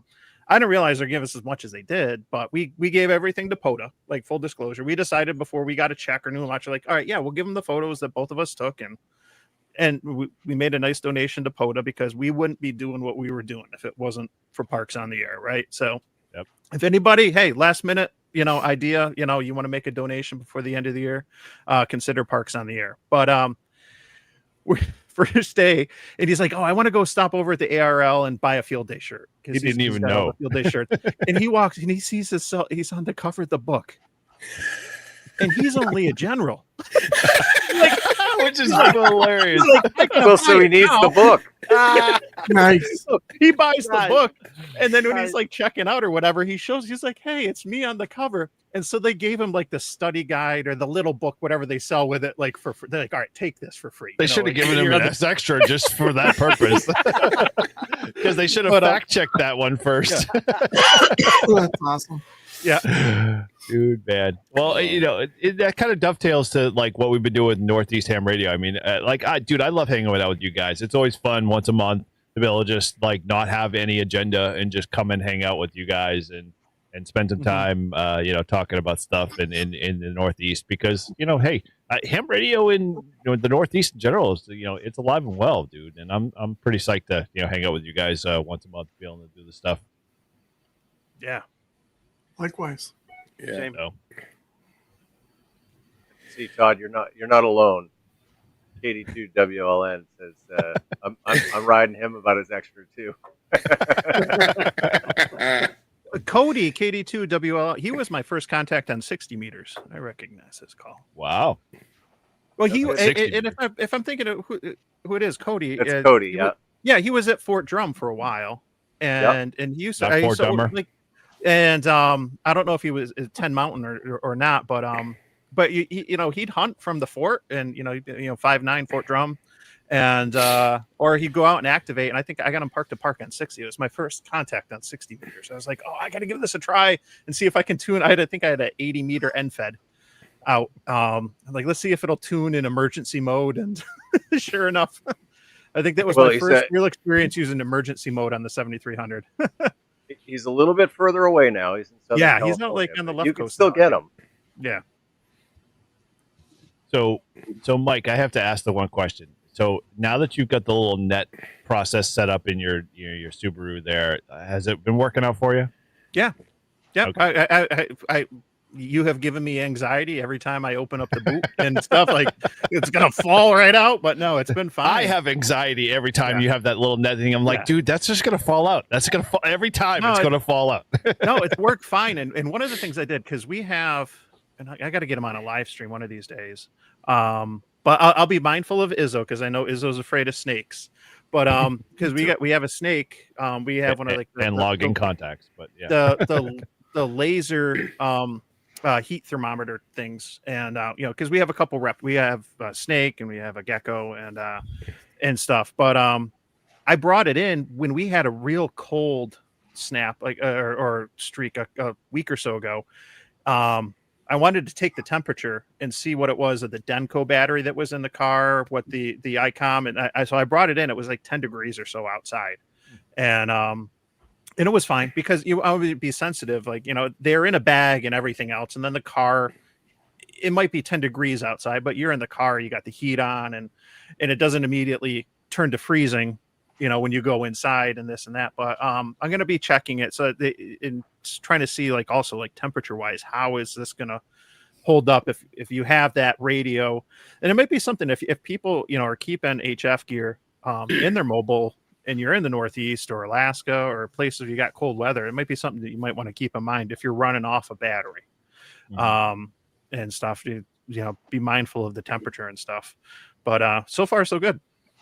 Yeah, one of the things I actually bought was one of those battery wraps that kind of keeps the battery temperature the same. I wasn't smart enough to buy one of the batteries that actually had internal heating, components in it, but I bought one of those battery wraps because I've got my All-Star node in the back of the truck, and I needed a way to be able to keep it running all the time. And that battery that I have was a 12 amp hour battery. It's a Bioenno, and I'm like, dude, this thing's gonna take a dive hard in wintertime. And so I was like, oh, well, I'll get this little battery wrap, and it seems to be working out so good. I mean, I haven't had any problems. But I'm also very concerned it's going to drain the battery in the very cold temperatures when we finally get to those state. But we'll see how that goes. And just get a couple hand warmers and wrap it up in a bed. True, I could do that. Yeah. My wife sounds like, what the hell are you doing in your truck? I'm just trying to keep my batteries warm. Meanwhile, there's no heat in his house. He says wife's freezing, and he's out there keeping the batteries. I got to keep the batteries warm. Yep. Honey, we have no heat. There's no electricity. Help me. Hold on. I got to get the battery. The battery needs to be heated. Batteries. The dog's suffering. He's outside. No, the batteries come first. Yeah, these things are expensive. I got to protect them. Totally. My experience with batteries, and even though I don't understand them as well as probably you guys do, but with the LiPo batteries that I used for the flying the airplanes, those things in the winter lose half their power or their life when using it. So in the summer, let's say I get 8 minutes of flying because the battery stays warm. If the batteries are cold, I'll get down to 4. Half, it's fully charged, and it'll only push out 4 minutes of juice. So in the real winter, when I do go to the field, I leave it in the car, and I have them either the car heater going or put it someplace warm, because if they get too cold, you lose half the juice. And I'm sure that's the same thing with the Bioennos. The colder they get, they probably don't last as long. Todd, I'm curious, right? Yep. What is the fun in an 8-minute flight? Never mind a 4-minute flight. A 4-minute flight is pointless. But what is the fun in an 8-minute flight? Well, if you come out to the field, when you're looking up and your neck's like that for 8 minutes, you want to come down. You don't really. 8 minutes is a long time. You're probably the top range is 5 minutes, and you're pretty much good. Unless you go up on a glider and you got one of those what do they call those lounge chairs, those zero gravity chairs, and you can just sit up there and it can float around and you don't have to do much and you can look up. But 8 minutes, that's a long time. I'll tell you. It really my wife is. says 1 minute's good, but anyway. Yeah. No, I have this little, it's an older plane. It's a little micro plane. It's a MiG, and it runs on a 1-cell little battery. And I get 3 minutes of time. It's 3 minutes from the minute I plug it on, launch it, and land it before it's dead. And that's a little quick. It's a couple laps around the field, and then that's it. But it's a fun little plane to fly. But yeah, most of them go gassers. Even the guys that fly the gas planes, they could go up there for 20 minutes, and they're normally down in 5 to 8 minutes. They just you get tired of doing it. You need a break. A lot of concentration. I can't concentrate for more than 2 minutes, let alone 8. Half the time I'm like, where the hell's my plane? I'm flying? What? Yeah. Who told me I was flying? Yeah, we have a kid at the field, and he's autistic, and when I think he's 18 now. He's getting better, but when he was a kid, when he was 15, 16, he'd be flying his plane, and all of a sudden he'd turn around and start having a conversation with someone. Nick, your plane. Oh yeah. But at least in ham radio, if you just stop talking or you don't respond, nothing bad happens. You might piss some people off, but we have some major issues if you're not paying attention. But yeah, back to the batteries. That's what I've learned about them. The colder it is, the less. And even now, my brother has a Tesla, and even he says like when he goes into the mountains and stuff, the charge doesn't last nearly like it's like half the time it is when he's down, when it's warm. So electric cars shouldn't be sold in Alaska or the Northeast in the wintertime. And that's kind of my point of like some of the things we talk about around winter field days when we want people to go out and test things and check things out. Having a winter field day event is like, how long will that battery last out there if you're operating 100 watts versus maybe 10 watts, doing digital. And so, it makes a big difference. And unless you really go out and test it, you don't know how long that's going to happen. So it's always it's good just to go try, again, different power levels and things like that. And if you wrap your battery in a heater or hand warmers, will last longer than if you have it inside a trailer or have it, just outside, Well, right. And I've had instances in, the complete opposite. Like Eric and I worked, we were up on Pac-Man Ednock once and the sun was like blaring down on our, and the shit would just turn off. Yeah. Like it got too hot. It got too hot. Mm-hmm. Yeah. So you got that extreme too. So, Good point. Yeah. Good point.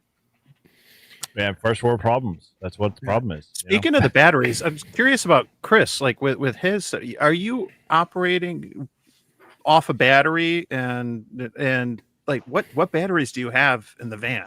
Like what's your setup there when it comes to power? It's nuclear powered. Yeah. I have a few ways of powering the van. I've got a 7K generator on board, but I also have 5 200 amp hour batteries on board as well. They aren't anything special. They came off a transmitter site. Price tag was right. They were going to be tossed out. And got a charger on them. They charge off the vehicle while I'm driving. They charge off the generator when the generator is running, and that's about it. I can't tell you too much about them. But I did have a question for Marvin, if I could jump in real quick. Yeah, Marvin, you're the winter field day guru, right? That's right. Okay. So I head out with my van on generator power. What am I? What classification am I?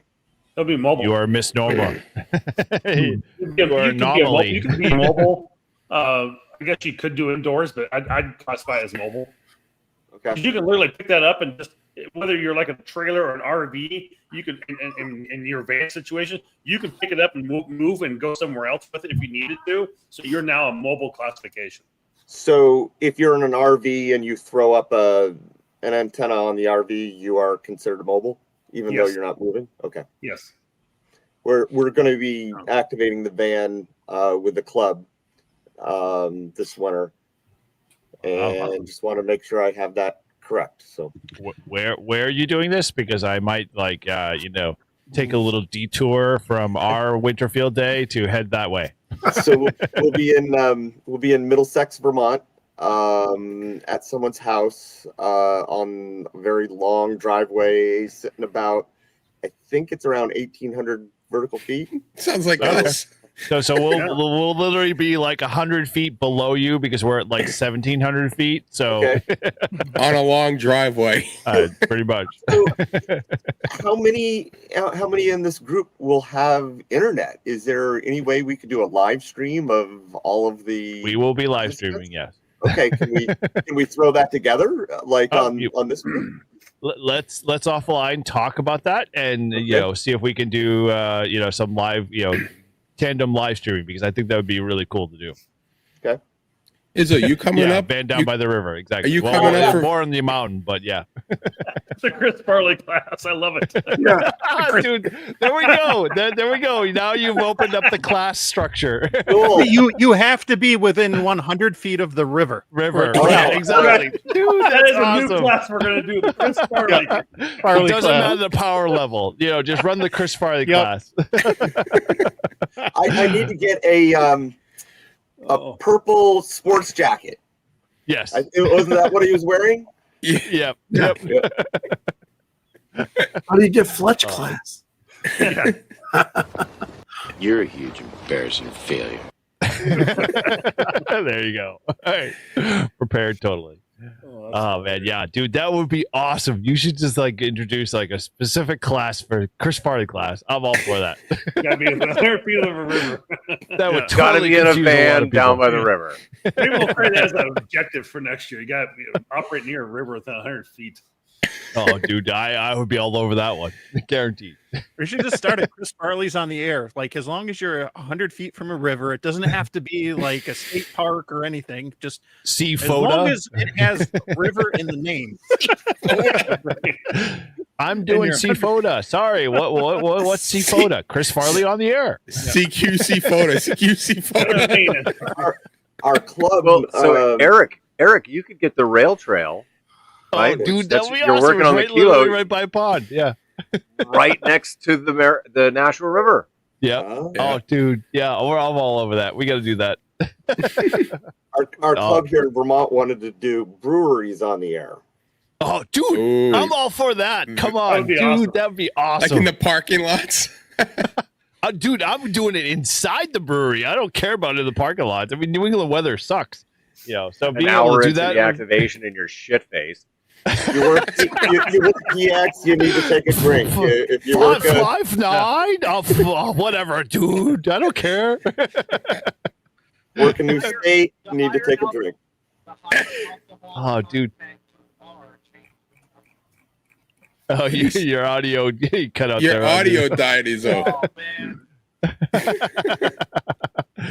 Dude, breweries on the air. We gotta work that one. That's gonna be awesome. We should do that during the the $20 antenna challenge. That is a bonus category.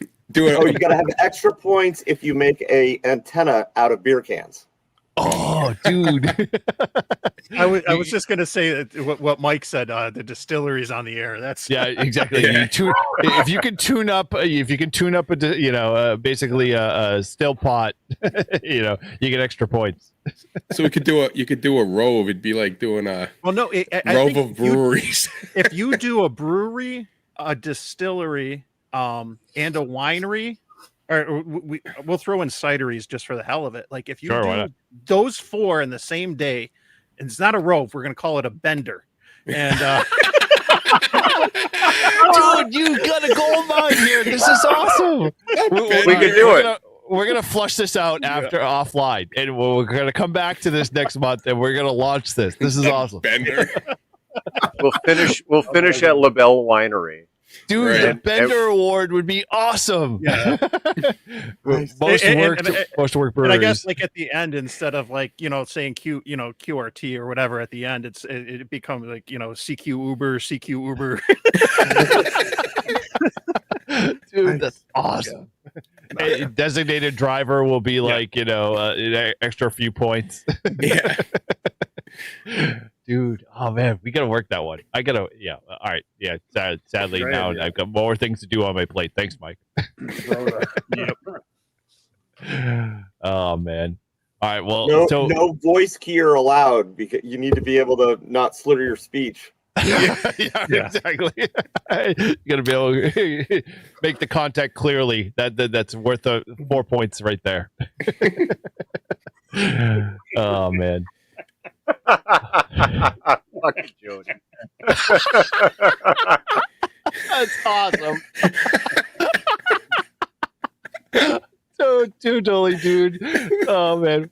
But that has totally opened up a whole entire, market. Excuse me, I need somebody sober to blow into my radio. Wait.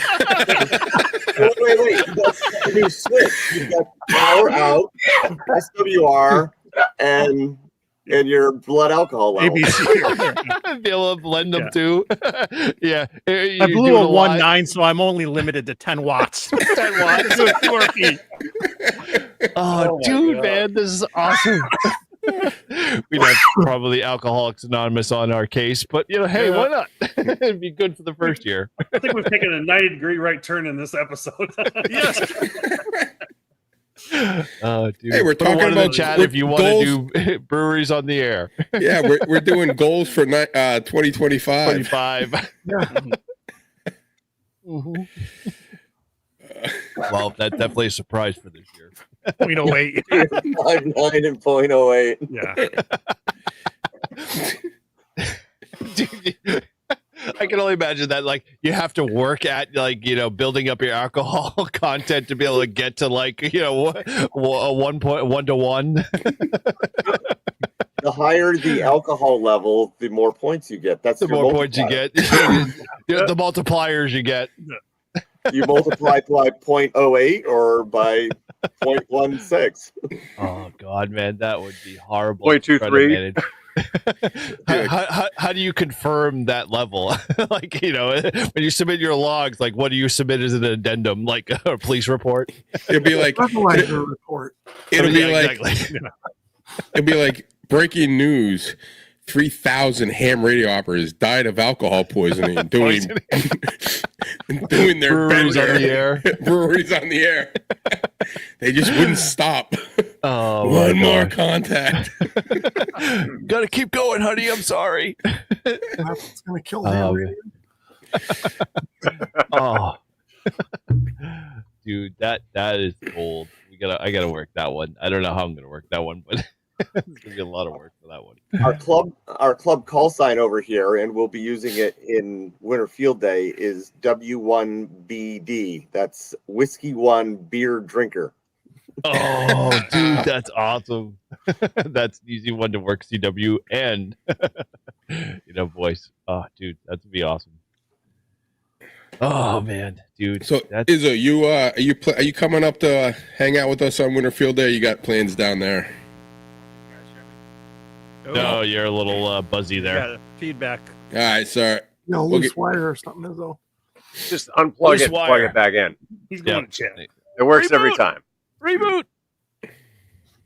Yeah, it's something to do with this mic. Yep. Radio Shack. Relax. No.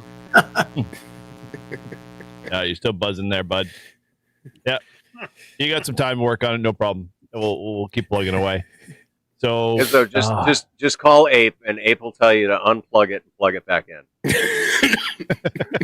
With a mix 31. With a at least 12 wraps. Double wrapped. Yep. Insulated. Izzo's always in an ice hut. He is the quintessential ice hut. Oh man. So what have we covered? Batman.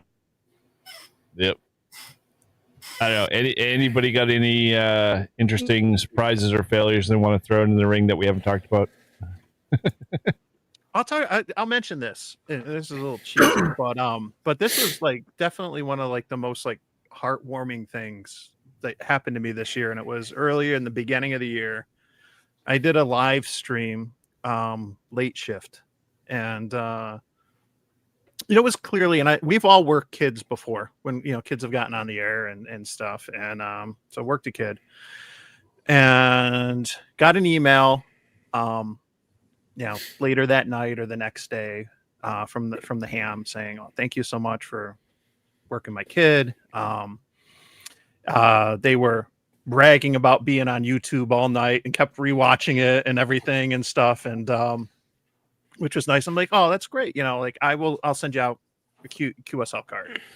And so QSL card, I actually had stickers at the time and put like, I think a couple stickers in the envelope. And I wrote in hand on the back of the card, like a note to the child, just saying, dear so-and-so, you sounded great on the air. Hopefully, one day you'll get your license. That my son got his license when he was 11. And it's something that, you can totally do. Ham radio is a lot of fun, and we hope to get more kids like you in the hobby. And just like a quick note like that, right? Send it out. And a couple days later, as I got it back, and the father was like, "Oh my gosh, that meant so much to the kid, and he had said that the kid struggles with reading and some intellectual things and stuff, and like it just is like you have no idea, like, and that was just like, oh, and you get that email and it's just like, we're out there just having fun, playing on the radio, throwing stuff on YouTube. We're amateurs, we don't know what we're doing or whatever, but it's always special when you get like that feedback from somebody who watches a video or works you on the air, or somebody in the club that you interact with, and you encourage them to do something that they wouldn't do, or you have just that much of a positive impact and everything. At the end of it, it was like, this is it beats getting 1 million likes and subscribers and everything else when you get those comments and stuff, because we all get the comments and we know we've made it when we get a comment down below that's like, the music's too loud. And but you get like those positive things like, oh yeah, this is cool, I'm gonna go try and build this antenna, or I never thought about that, I'm gonna give this a try, and or whatever. That means so much, and at the end of the day, like, that just, it was a surprise, and I was like, that's just that made my day. Like, I was showing my wife, I'm like, look at this email that I got, and so that was a nice way to start the year. It was back in the winter, and that it was, like I said, it was a surprise, a success, whatever you want to call it. But that was special. Yeah, dude, I think you hit the nail on the head. I think probably some of us at some level have all experienced kind of that, and I think it's. I hate to get mushy, but it's like, it's heartwarming, because it's like really kind of why we do our channels. Like, I mean, I'm not here for the money. We all know we're not making millions. We're not going to get there, anytime soon. But when I hang out with Todd and Paul and talk about ham radio, and people see us, and like the kids that we bump into, they're like, "Oh, dude, I knew who you are." It's like it just makes like that much, that more of experience that much better. But more so, like I'm all about like making, like you said, Mike, the hobby the more important part of it. Like the connections and the radio and all that aspect. It's I say it, and it's cheesy, but I say it's the people that make ham radio awesome. It's not the antenna, it's not the radio, it's not the coax or whatever. Good coax, good antennas, good radios help, but at the end of the day, it's the people. And when you go out to some of the larger ham fests, if you go to a Hamcation, a Hamvention, or you go down to Huntsville and these things, and you see everybody, and you see these people you interact with on the air and online, and you just realize it's the people at the end of the day. That's what makes this hobby special, is the people, and it's helping each other out, along the way. I had a lot of Elmers that encouraged me to continue on and go beyond being just a tech, and I've been very fortunate. Not everyone has good clubs and good support systems where they are and stuff, and I've always tried. After that, I realized like what I have is special, but I want to try to ham it forward and help others along the way and be there for them too. I hear you, Mike. I mean, I was like you. I didn't expect to get anything past the tech, and then I met Eric, and now look at I'm on this, doing live streams and podcasts and hanging out with people. I mean, I've met so many people that I would have never met, and it's really just, it's cool. And our goal, and at least when Eric and I first started talking about doing the podcast, was just, hey, let's just promote ham radio and get it out there, and it's good. I mean, that's exactly why I started my channel back during COVID, during 2021, was just to be able to give back and help people learn and get more people involved in amateur radio. So absolutely, it's great to be able to do that. And anytime you can help. I mean, I've helped from teenagers all the way to guys that are 60-some years old, just getting into the hobby and figuring it out. It's like. And when I left Tennessee and moved up here, and I had one guy kept calling me once in a while, and it was great. And he goes, "Man, you're the reason I stayed with the club, and I got into amateur radio." So it's cool when you can hear those messages for sure. Yeah, absolutely. Yeah, this past fall, I finally got my. Well, he's 13 now, but he was 12 at the time. I got my 12-year-old son to finally make his first ham radio contact. Oh, dude, nice. Awesome. That was pretty good. He's a lot of I'm one of the leaders of his scout troop. He's into the scouting and stuff, but he never really got interested in the radio, but we did Jamboree on the air. Okay. And we got a couple of his buddies there, and finally got him on the air. So that was probably my proudest moment for the year. Well, so Rob, I can't. Well, we'll see how this works. So, in essence, I'm turning 50, and so I don't know if you can actually see this. Look at that. You might know what that symbol looks like. Oh yeah, there you go. Yep. So, is that a Decepticon? What is that? Yeah. So I turned 50, and so one of the things like I did with my kids when they turned 18 was like rite of passage. Get, you want a tattoo, get your tattoo. So they all got their own tattoo. So I said, when I turn 50, I'm going to get my tattoo. And so this is just a start, but in essence, this is the Eagle Scout, because I am an Eagle Scout, and this is basically the Eagle Scout medal. It's going to be wrapped in a couple other things, and I got like a few others, but you'll have to tune to my channel to check that out.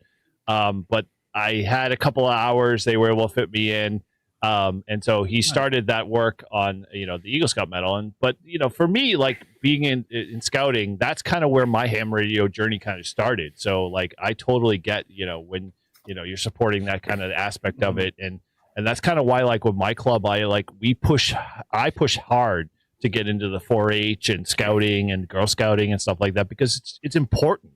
Because like ham radio is an awesome gateway to be able to get people into STEM and a bunch of other stuff.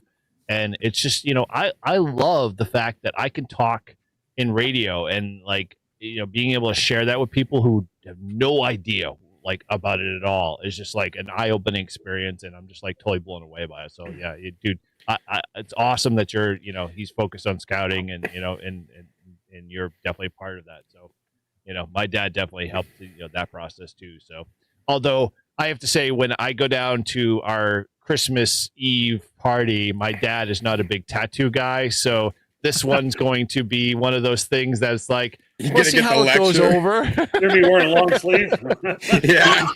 Yeah. No. I mean, I'll definitely be like, hey, Dad, check this out. But in essence, it'll be one of those things like, oh, I can't believe, But at the same time, it's Eagle Scout, because he never got to be an Eagle Scout. So he always pushed his boys, my brother and I, to be Eagle Scouts. And we're both Eagle Scouts. So, it's kind of like one of those things that, it's a good thing. But at the same time, I got a lot out of it with radio side too. So, I totally understand that. Yeah, likewise. I wanted to do scouting when I was in high school, and I couldn't do it for various reasons. And so I'm glad my son is interested in sticking with it, and I'm kind of prodding him along. But yeah, as far as the ham radio goes, he's not really interested, but we got him on the air, so that's all that matters. That's so awesome.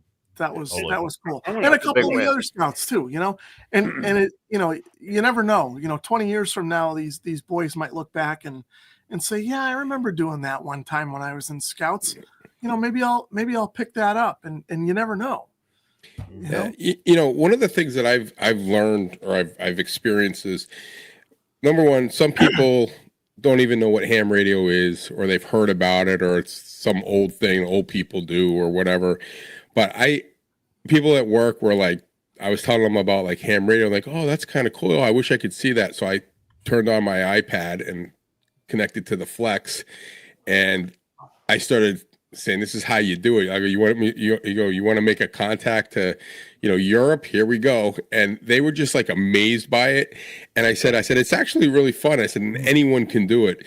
So it's funny, because now I go into work and they keep asking like, oh, how's that ham radio? Did you do ham radio in Arkansas? I'm like, oh yeah, that's why I went, and I'm ready to go down to Florida, wherever else you guys want to send me, because that's why I go down there.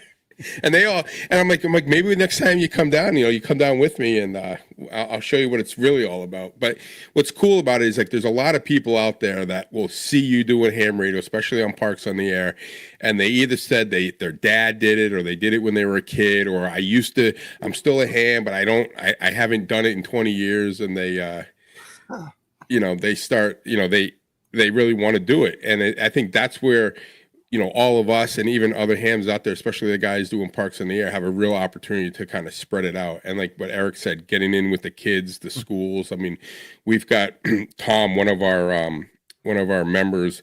He's a teacher at a high school, and he's basically starting a ham radio operation there at the high school. And I mean, and that just gets you just give them a little taste of it. Next thing you know, someone will pick up on it, and it'll just keep growing our hobby. And I don't think it'll ever die as long as they got people like us and other hams out there that are promoting this hobby of ours. And like I said, you don't have to.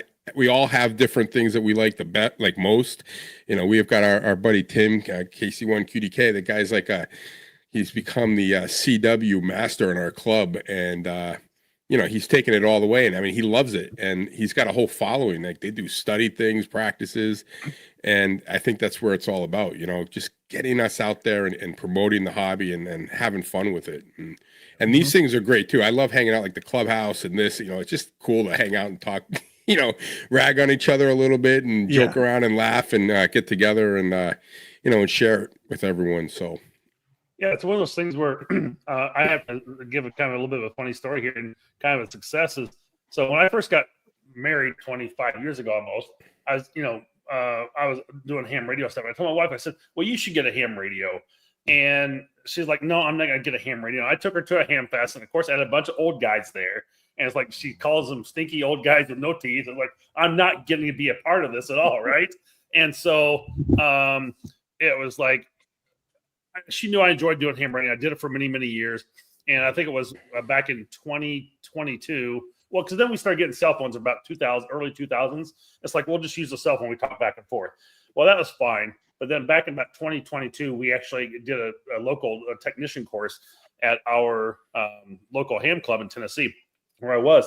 And she took the technician course and got her license, and she passed right off the bat. I think she did more just to prove to me that she could do it, because she was always part of the group when we were doing the general class or the extra class. She'd cook food for the group and that sort of thing.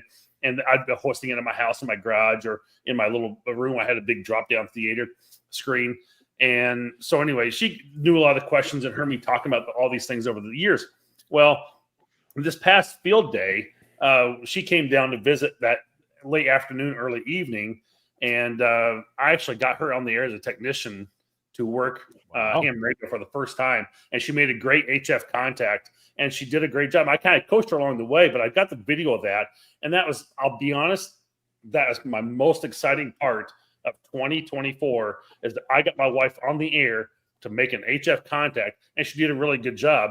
And then the other part, a few of you may have heard, if you listen to my podcast, you hear a commercial about ABR Industries on there, and she's actually the first part of that commercial. Okay. That was my wife actually doing part of my podcast. I was going to say, I thought I heard her voice. So it's pretty cool. She does a great job with it. So it's fun to have her kind of get involved with that a little bit too.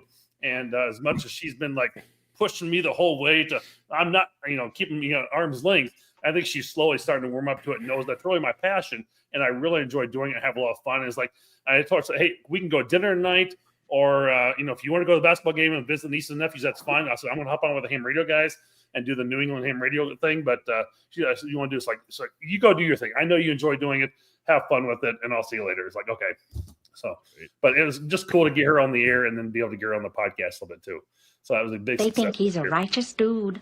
Thanks, Eric. But it's pretty cool when you get your spouse involved and you can get your wife to talk on the air. That's a huge accomplishment in 25 years. Yeah, that's a big win there, Marvin. So, that's a win for sure. So when that happens on our podcast, Marvin, the world exploded and everything has come to an end because we've had all of our wives on.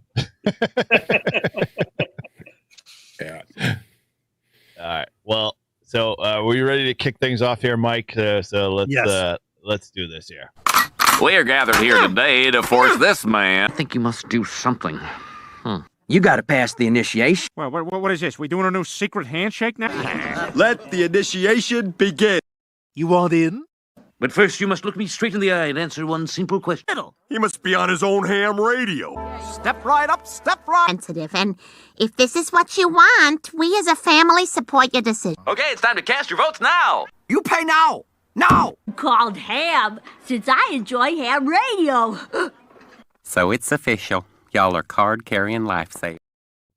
Well, there we go. So we know that Izzo always walks us, on a ham radio clubhouse. He always inflicts the pain to all the new members to be able to vote them into the club. And we haven't done that to Izzo here. And even Chris, Chris can't escape this here. So, we all enjoy you guys coming to hang out with us, and you are official, and we need to vote you kind of in. So Mike has prepared a good list of questions here that we're going to both grill, Izzo and Chris on. And, you got to answer in order to be able to be inducted into the Northeast Ham Radio there. So without further ado, Mike, please take the Izzo, stage. is your mic working? He's trying to get out of it. Can you hear me now? Oh, yes. All right. Okay, so Izzo and Chris. So I can't. Lightning round. No. Yes. The answer is always yes, Izzo. So, Fair is fair. And Chris. Fair is fair. POTA activations. And I think I know the answer to this one for Chris. POTA Oh, boy. activation. Automobile or park bench? Oh, easy. Yeah. Yeah. I prefer the tailgate. So does that count as Automobile. That's automobile. Yeah. tailgate? Okay. Yeah. Okay. Tailgate. Decent. Okay. Antennas, resident or non-resident? Resident. Yeah. When you're running Good a answer. kilowatt. You Always better be. resident. I don't believe in tuners. Tuners are the devil. That's actually the next question. I'm 50-50 because I've used more resonant antennas in 2024 than I have. So, no, I guess I can't. I can't answer. All right. When Whatever. I put go ahead. I'm sorry. Oh, I'm just saying when I put up my mast, it looks like spaghetti because there is a dipole for every single band going down my mast from 80 meters down to 10 meters. As it should. Antenna tuners, manual or automatic? None. Yeah. Right answer. Automatic. Yeah. Okay. I do have a manual tuner for a legal limit one, but it's not used that often. All right. Just looks pretty. You've proven your worth as hams. Now, Yep. The following questions though, we got to really see if you're Northeasters. Okay. So, buffalo wings, blue cheese or ranch? Oh, blue cheese for ranch. Oh. Wow. Ranch, Right. I'm not from Wisconsin. Come on. We're going to have a divide in Liffrey and ham. Blue cheese is the way to go, my friend. Yeah, Sorry. blue cheese. All right. Maple syrup, Vermont or Maine? Oh, come New on. Hampshire. New Hampshire. Come on. Vermont. All the way. Wait. There we go. There's only one answer. It's Vermont. I don't exactly. think Maine produces maple syrup, do they? No, it imports it produce from Maine. lobster. Vermont. Yeah. And then they add blueberries. I used to sell a company called Maple Grove Farms, and I don't know where. I think we used to get our stuff from Canada. I think so. Because that's the only place to get it. I have maple syrup in everything. Ice cream, coffee, you name it. Just call Sugar them on out. snow. All right. Sugar. Okay. So next question: cheddar cheese, New York or Vermont? Vermont. Our cheese is better than your cheese, but our football team sucks. What football team? Okay. Lobster, boiled or lobster roll? One. Me personally, either way, who cares? It's lobster. That's a trick answer. question. That's a trick question, though. Isn't the lobster roll boiled anyway? Yeah, pretty much. I'll have lobster meat with scrambled eggs. I don't care. That's All right. Coffee, Dunkin' or Starbucks? Oh, Dunkin'. There we Starbucks go. just Okay, gets- Chris is a friend. Got it? Starbucks is just dirty sock water. Yeah, there you go, Chris. Expensive dirty sock water. Yeah. Yes. Dunkin' ain't much cheaper anymore. I know. I'm not going to be thrown out. I'm not a coffee drinker. Am I going to get thrown out of this? No. Out of this No. As long as you just go Dunkin's, you're fine. Well, I'll do their dragon fruit with green tea. Does that count, or does that make me? That works. My son does that. Yep. Yeah, I love that. I like that green tea. Okay, what about weather? Summer or winter? Winter. Ooh. Summer. Yeah, I'm with the summer. Yeah. I'm All winter, right. baby. I hate some winter. Beach or mountains for where you'd live? Beach or mountains? Now that you're intentionally moving to New Hampshire eventually, Izzo, answer wisely. No, because I like it all. I am the most flexible guy. I like versatility. I get tired of one, and I live 2,000 feet from the beach here. But there are times when I want to get away, but other times I don't know. I'm weird, But you man. got someone like Chris who's literally everywhere is mountains. There's no beach in Vermont. There's nothing. Beaches There exist. is in Maine though, right? Yeah, true. Get the river edge. New Hampshire, you got both? Yeah. You do. You have to travel a little bit for the beach, but yeah. New Hampshire's a good state. We have a little bit of everything. Within a 2-hour drive, you could be basically anywhere. But I'm the kind of guy, when it comes to the beach, I don't want people around me. Just leave me alone. So maybe I do like the mountains, but I want that same atmosphere at the beach too. Well, you can. So find maybe that you're a in New lake Hampshire. guy. You're a lake guy then. I'm a lake guy. Yeah. I'm a lake guy. Yeah, I am too. Take the beach in January and the mountains in June. Sure. What happened to agree the with that. question? What happened to the questions of chicken, fish, or steak? This is the Favorite ice Northeast cream. Come version. on, those What are is- semantics. That's like Semantics. amateur hour. So, all right, next question. Sports. Red Sox or the Patriots? I want nothing to do with this. Neither. Wait. You didn't go apples to apples there. It should be Red Sox or the Yankees. Yeah, Yankees. No, I didn't write this question. I would have wrote actually that done question Red Sox because or I Mets. knew it would be like Connecticut, wants to be a wannabe, Patriots fan or a Red Sox fan. It's split down the No, middle. because it's Patriots or Jets. Yeah. It's Red Sox or that's too Yankees, easy. Patriots or Jets. Interstate 91 in Connecticut is really that dividing line. Yeah. Very much so. Interstate 91. All right, we got 3 questions left, and these are probably the most important ones. So, Yep, I agree. So Eric, make sure you got your finger on the eject button, depending. I on do. How the answer here. It could happen. Chowder, New England or Manhattan?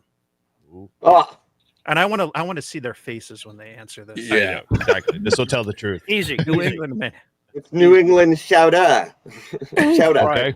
New England with a lot of quahog clams and a proper amount of potatoes. Don't over potato it, and don't give me clam juice. I want the clam, and I want to taste that clam. Yep. I'm Gotta a be clam thick. man. I'm a Gotta clam be man. All right. All right. Here's a question. Now for Scotch, Maine or Scotland?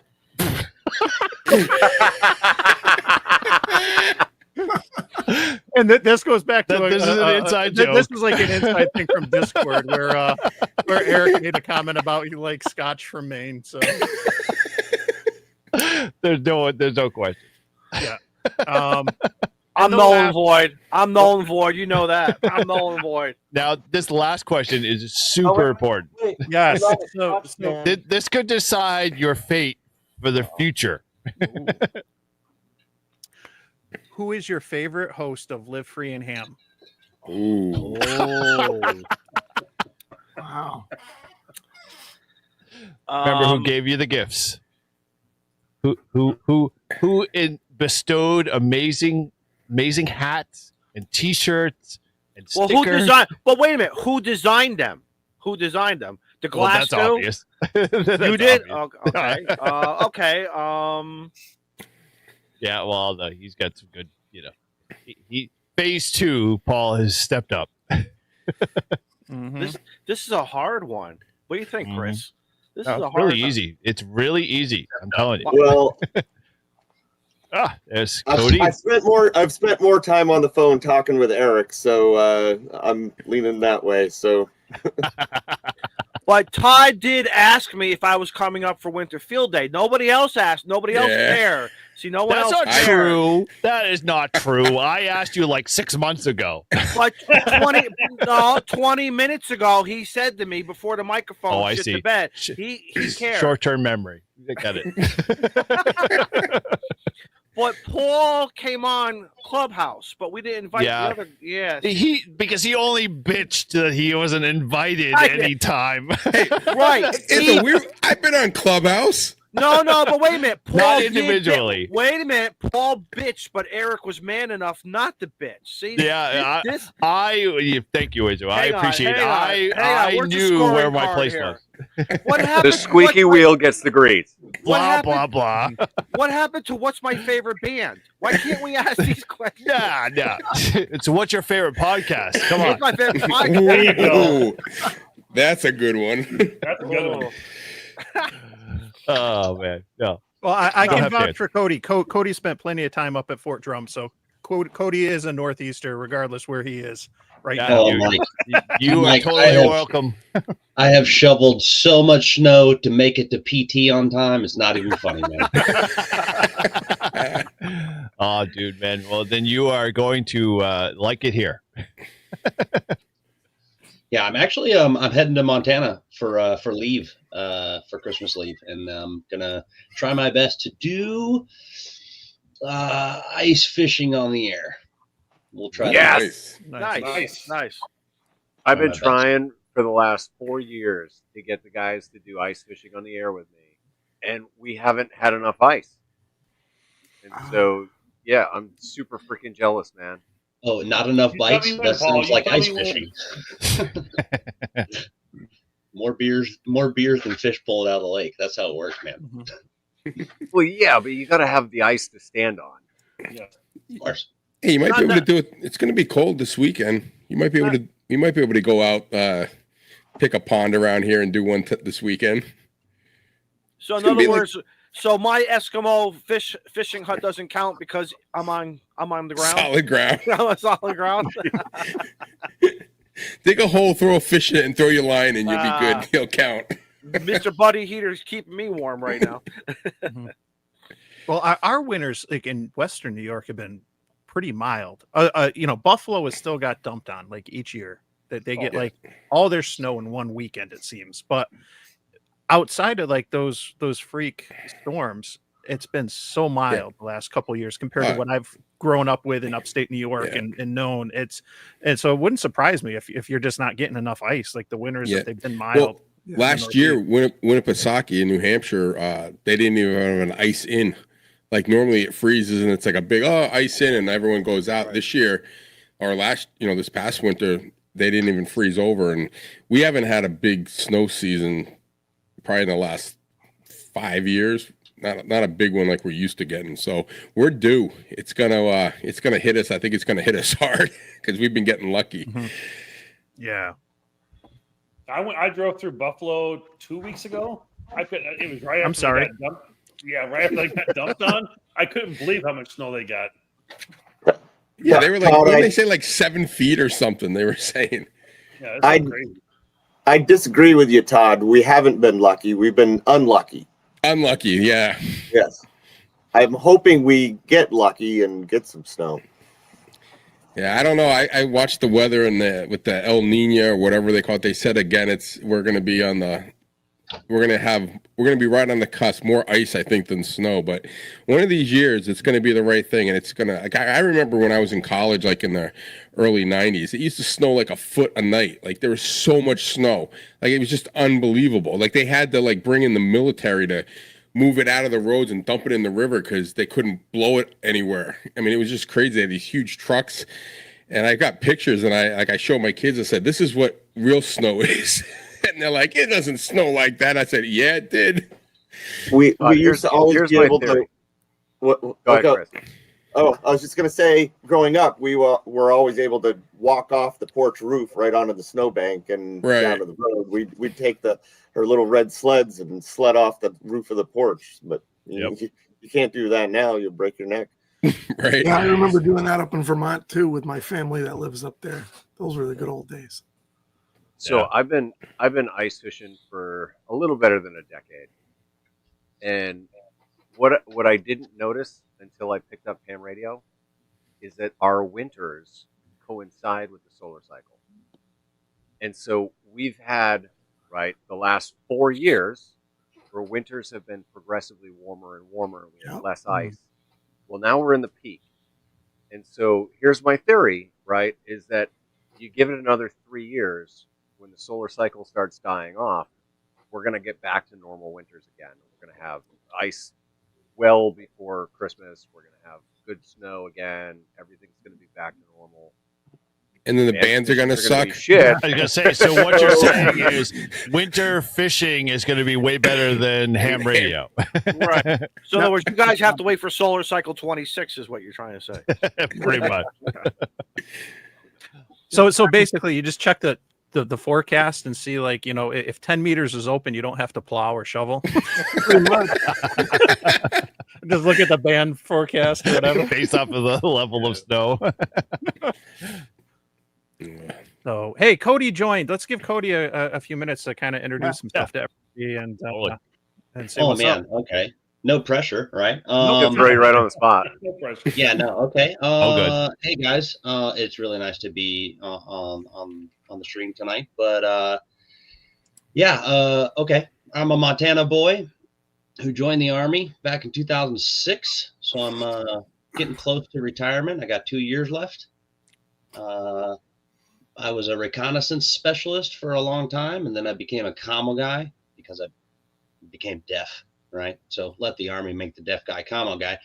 I don't know the oxymoron with that. But now I've been doing a little bit of amateur radio, Parks on the Air. Right. We made a comment with Mike. Right. That was my first 6 meter contact too, with a piece of wire on the ground. I don't know how a tuner actually did it, but it was awesome. But yeah, man, I love what you guys are doing, and I really appreciate ham radio and what it has brought to the table for military hams. And that's kind of my focus, is to get folks at least on active duty or National Guard to embrace the idea that your amateur radio actually does qualifies some sort of, or quantifies some sort of part of your job, and that's my main focus there. But the rest of you guys in here, man, I love you. Izzo, if you are in a ice hut, bro, you got to cut the hole wider. And I love every one of you guys. And hopefully in the very near future, I will see all of you on breweries, wineries, and everything else on the air. Yep. There we go. That is going to happen. I'm guaranteed. Benders on the air. Benders on the air. That is the perfect category for it. CQ schmammered. 5'9". You got a cidery right down the road. I was thinking about heading down there now. Oh, dude. I am going to my favorite brewery and setting up an antenna. And they'll be like, what the fuck are you doing? So, Chris, what's that? I'm a radio. That's a particular beer? You're muted. Oh, you're muted. You're muted. No, not. Turn the amp on. There you go. Chris. There you go. Turn the amp on. Hello, radio.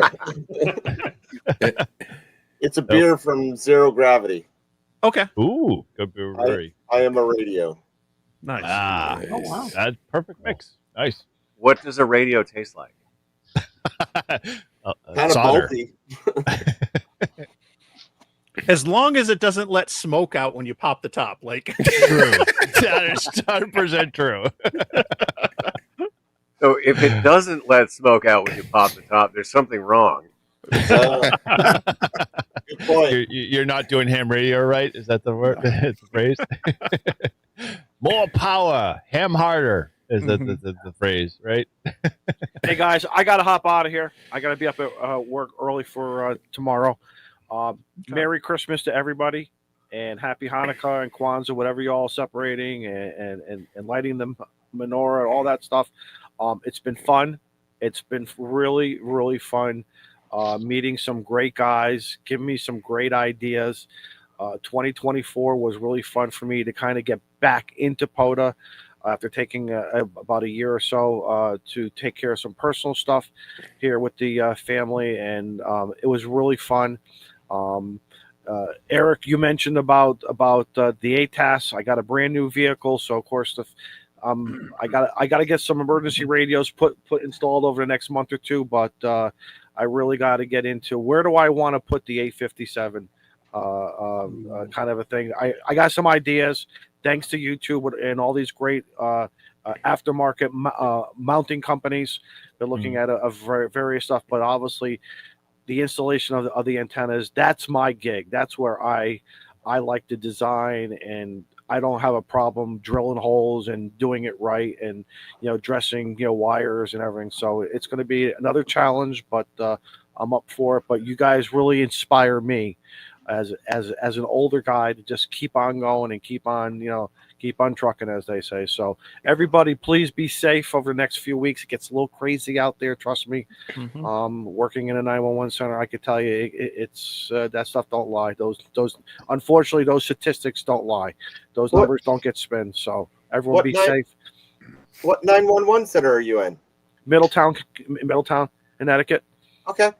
So we're one of the top 10 in the state and everything. We're always busy. If we have any dull time, we always pay for it afterwards. So it is what it is. But and I like it when I could throw on some YouTube stuff and everyone's like, hey, who's that and what's that antenna for? And of course, I get labeled, the radio nerd, but I don't care. So, dude.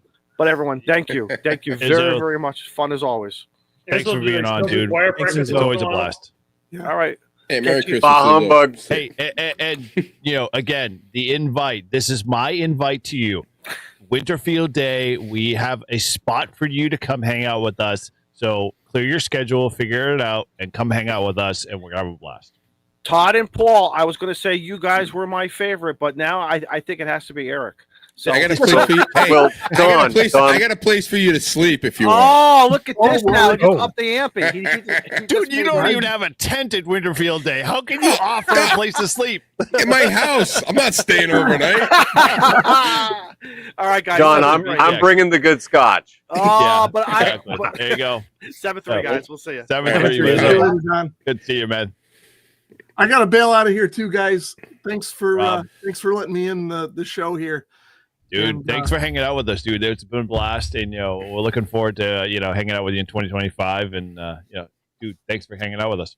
Yeah, likewise. Merry Christmas, happy holidays, all that stuff, and we'll catch you guys in the new year. 7-3. You too, man. 7-3. Rob. You too. 7-3 Yeah, I think I'm going to follow on their footsteps. I've got to go record this week an amateur radio podcast. Oh, work. Blah, blah, blah. So, I got to get that done yet tonight. So I've got 3 stories to do for them yet tonight before I get off, So Good, man. Well, it was good seeing you, Marvin. And, keep us updated on that 8600, I know. I'm a little disappointed, but, in the radio, the company's got, the customers come first, and I fully get it. So I'm not sweating that one. It is what it is, but it's been good so far. Learning a lot, doing well, and it's really coming along very good. So, cool, man.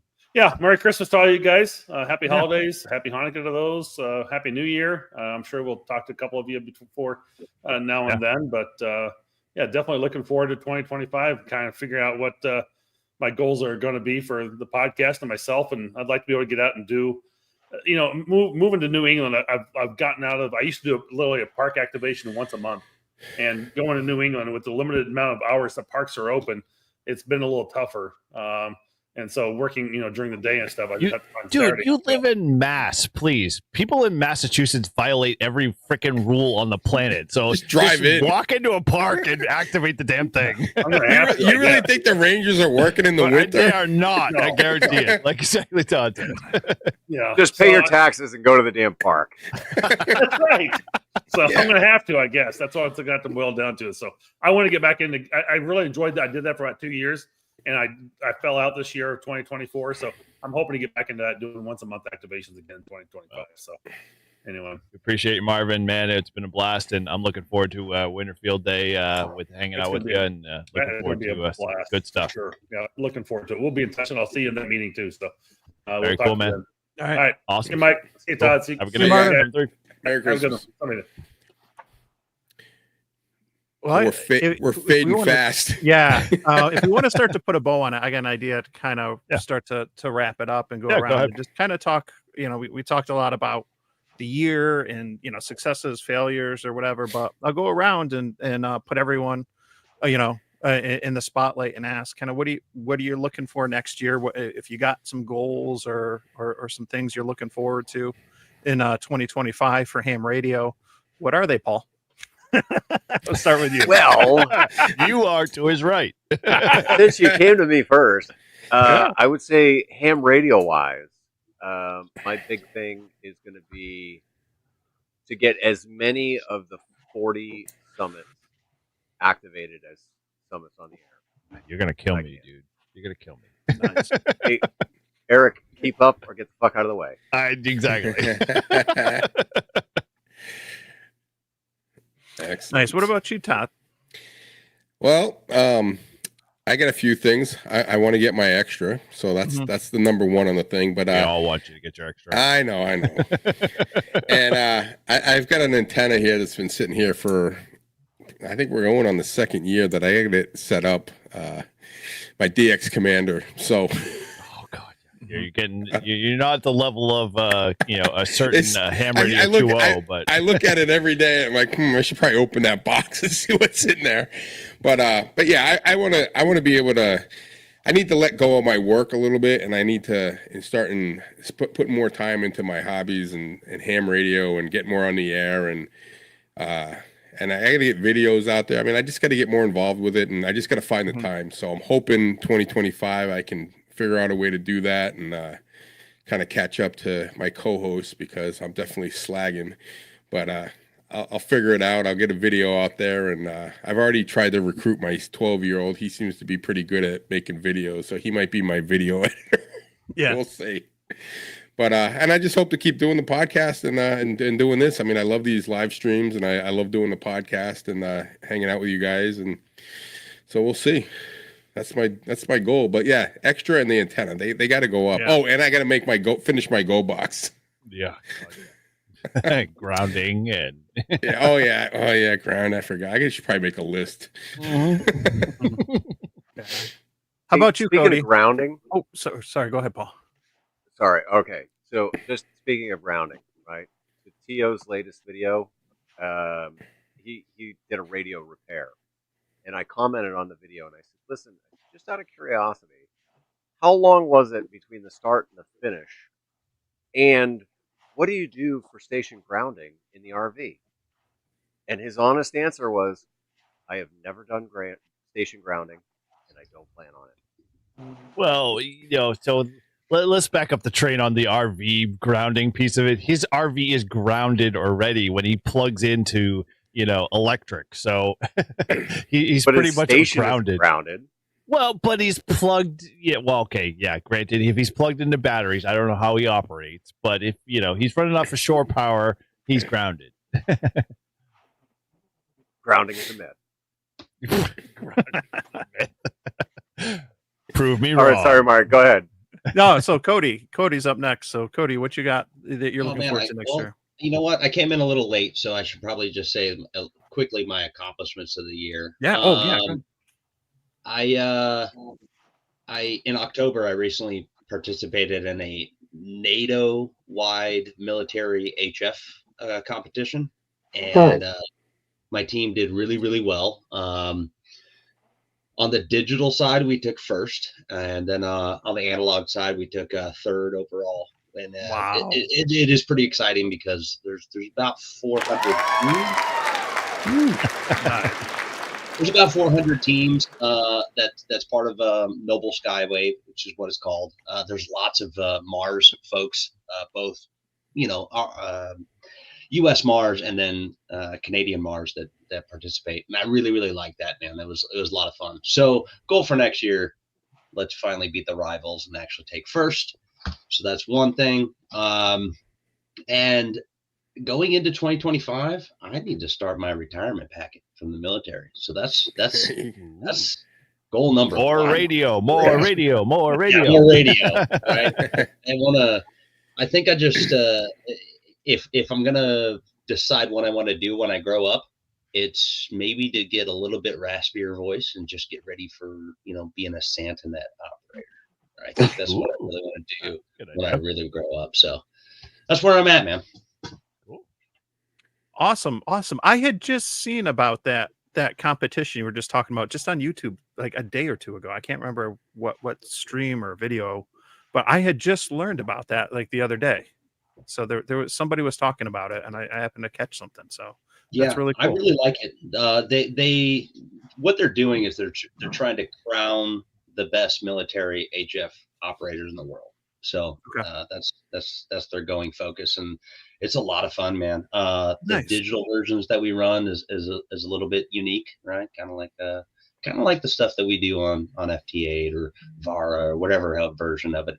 But it's wild to see different militaries across the world and play HF, man. Just go old school radio with it, and that's the only way that we're ever going to get better with it. It's kind of a lost art in the military realm, and it's coming back. There's a resurgence, and I really like it. Good. Awesome. What about QRPX? Oh, QRPX. The word just came out yesterday that it will be in late March. QRPX is exciting.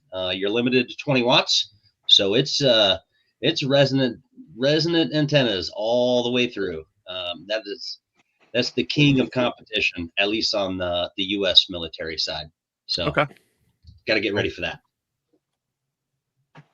Dude, well, hey, thanks for joining. I appreciate you having on. And again, if no one's already extended, please feel free. You got the link. Come on, and we do it once a month. So, I'd love to have you on. Yeah, absolutely, Eric. I appreciate it, man. You guys are the best goopy goopers that I've seen in the last year on YouTube, and I'm down with your guys' ham radio. Paul brings up the average there. So Cody, Jody's asking in the chat, were you on Team 141? Was that US 141? No, I was US 004. I was number 4. So I registered early. I'm a good guy. But yeah, that was fun, man. Canadians all around. Hey, don't let the Canadians lie to you. All right. They're pushing 400 watts when they're only registered at 150. Right? I'm going to put that out on YouTube and everywhere else. Blame Canada. So Chris, how about you? What are you looking forward to next year? Well, if all goes as planned, last year was the year of getting my van and spending 1 year building it out and doing some contests with it. Mm-hmm. My goal for this coming year is to grow the YouTube channel, do a lot of activations with it, put it through its tests in parks and stuff like that. My other goal is surrounded around POTA, and that is I've taken all of the Vermont parks and reorganized them on a spreadsheet from least QSOs to most, or least activations to most. And I'm starting with the least and working my way up and trying to get the Kilo award for each park. So I've been working Shut down everybody. I'm working the one just up the road right now. I've got a few contacts left, and I'll have a Kilo there, and then I'm going to go to the next park and knock off kilos from one park to the next. Awesome. So you're gonna get a kilo. You're gonna get a kilo in every Vermont park. That's the goal. You get a kilo. You get a kilo. You get a kilo. Awesome. A kilo with a kilowatt. Yeah, that's there awesome. you go. Dude. That's something I strive for. Nice. What about you, Eric? What are you looking forward to? Oh man, for 2025, I am super excited. I guess from the Lift Free and Ham standpoint, hanging out with Paul and Todd.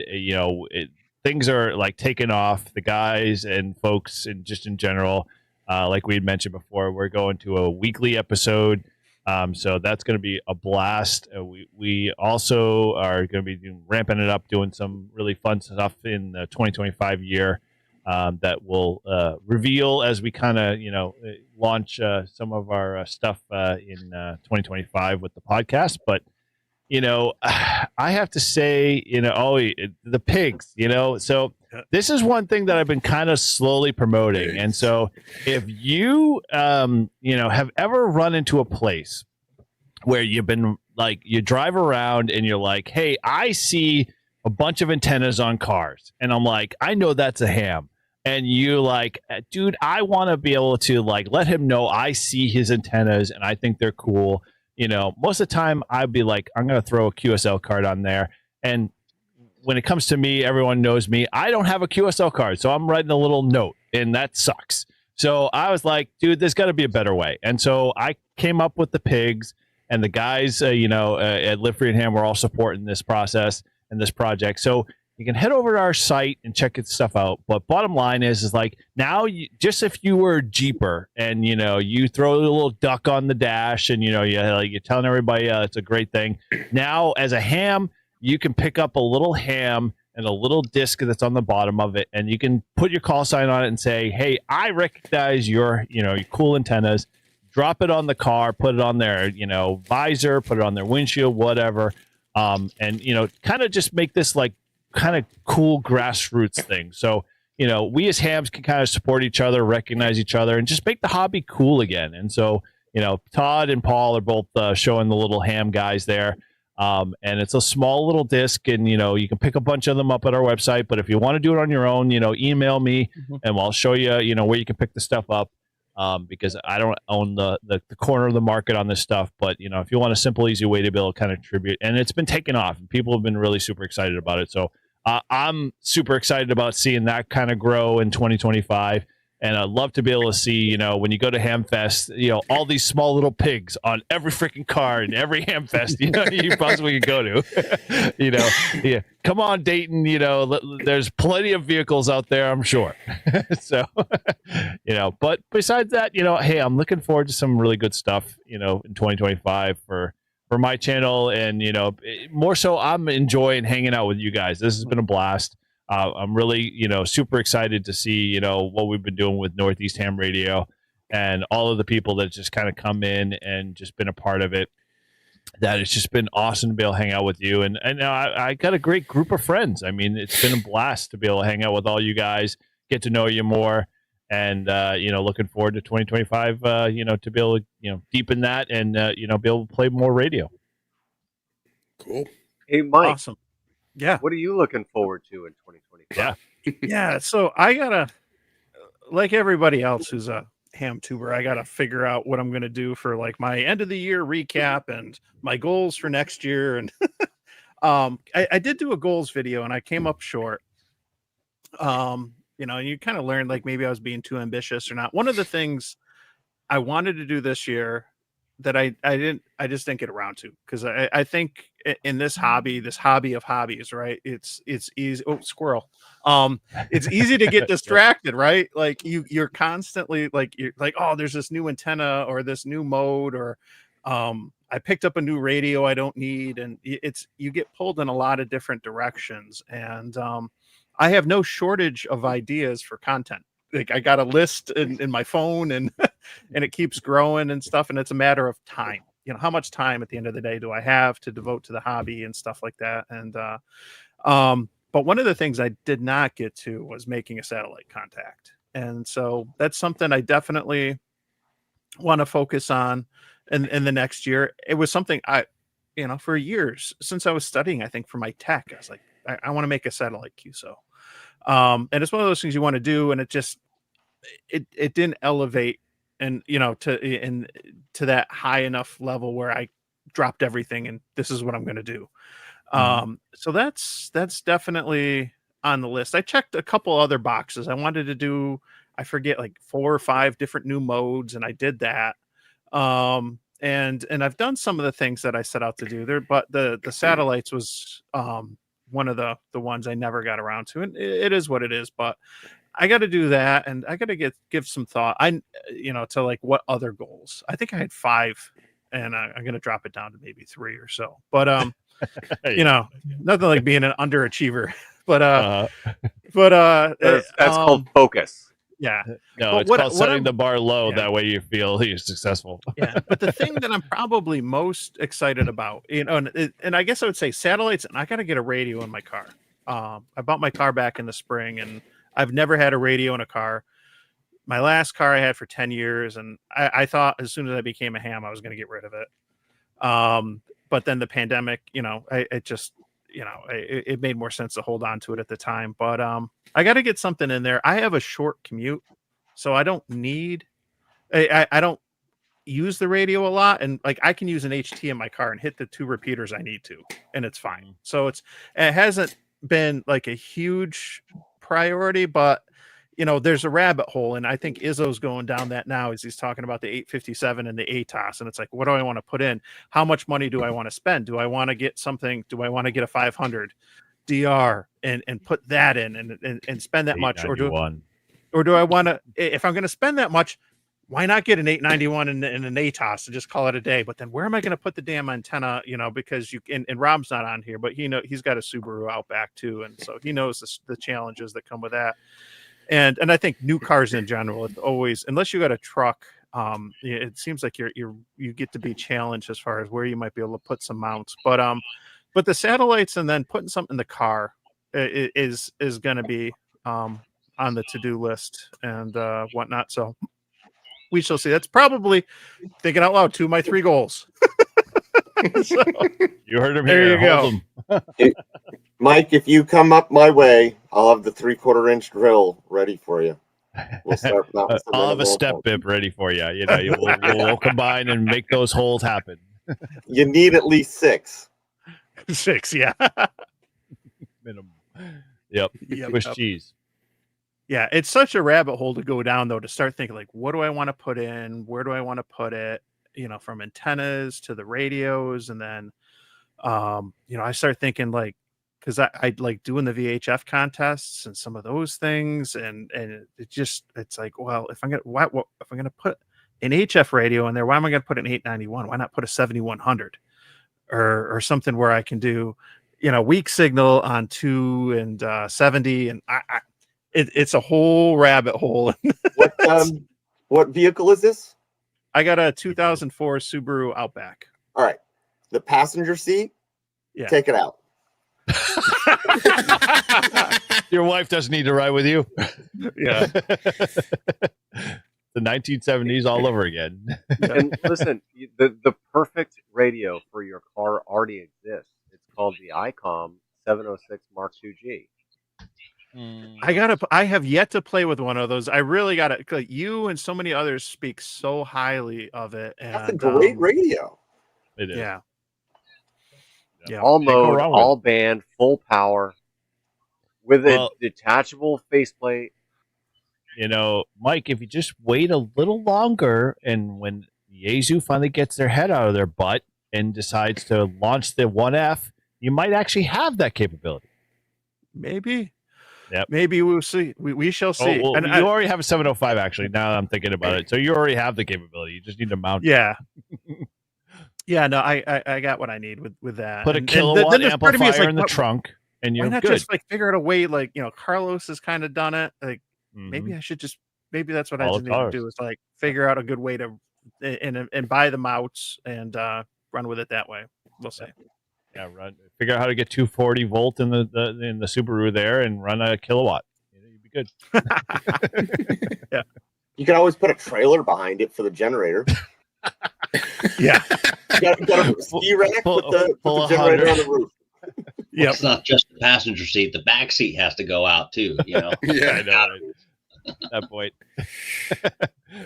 Just get a van. Just dump the Subaru. You know, just start from the fresh. Well, dude, cool. Well, dude, those are lofty goals, man. It's tough to want to make that next step to be able to like get your car like ham ready. Like that's always a challenge, right? Mm-hmm. Yeah. Yeah. I think you're gonna have to make a trip to U-Haul and get a van just for like a Chris Farley activation. That might be just get a enclosed trailer, put it down by the river, and then you get all bases covered. I got to look and see if they got a river. They probably got rivers near Dayton. Maybe that's what's the river you activate when you do soccer practice with your kids? What's that river? That's the canal, the Erie Canal. Well, there you go. That's close enough. Just figure out how to get a trailer down there. Yeah. But cool. Now, does a truck down by the river count? Sort of. No. Come on, there's no fudge factor in there. Come on. Once you start, the next thing you know, 20 watts is going to be QRP, and it's a rabbit hole. It already is, dude. It already is. When the solar cycle plummets to nothing, 20 watts will be QRP. 100 watts will be QRP, guaranteed. Oh man, cool. All right, well, shall we wrap this up? Yes. Yeah. Put a bow on it. All right. Well, cool. If there's nothing else, then we will hit the button. But as always, we appreciate everybody hanging out with us. It's always been a blast. We love doing this. So if if you haven't, this is your first time with Northeast Ham Radio, welcome. But at the same time, we meet once a month. We just kind of gather and all hang out, and it's always a good group of guys. And Chris, Cody, you're definitely welcome to, you join the crew there. We'll make sure we get you in there, and feel free. You got the link there, and come hang out with us anytime. And so with that, we're gonna wrap things up, guys. We appreciate y'all hanging out there. And again, everybody have a wonderful holiday and a new year. And we'll see you sometime in 2025. Humbug. 73, everyone. 73, guys. 73. Right. And we're out.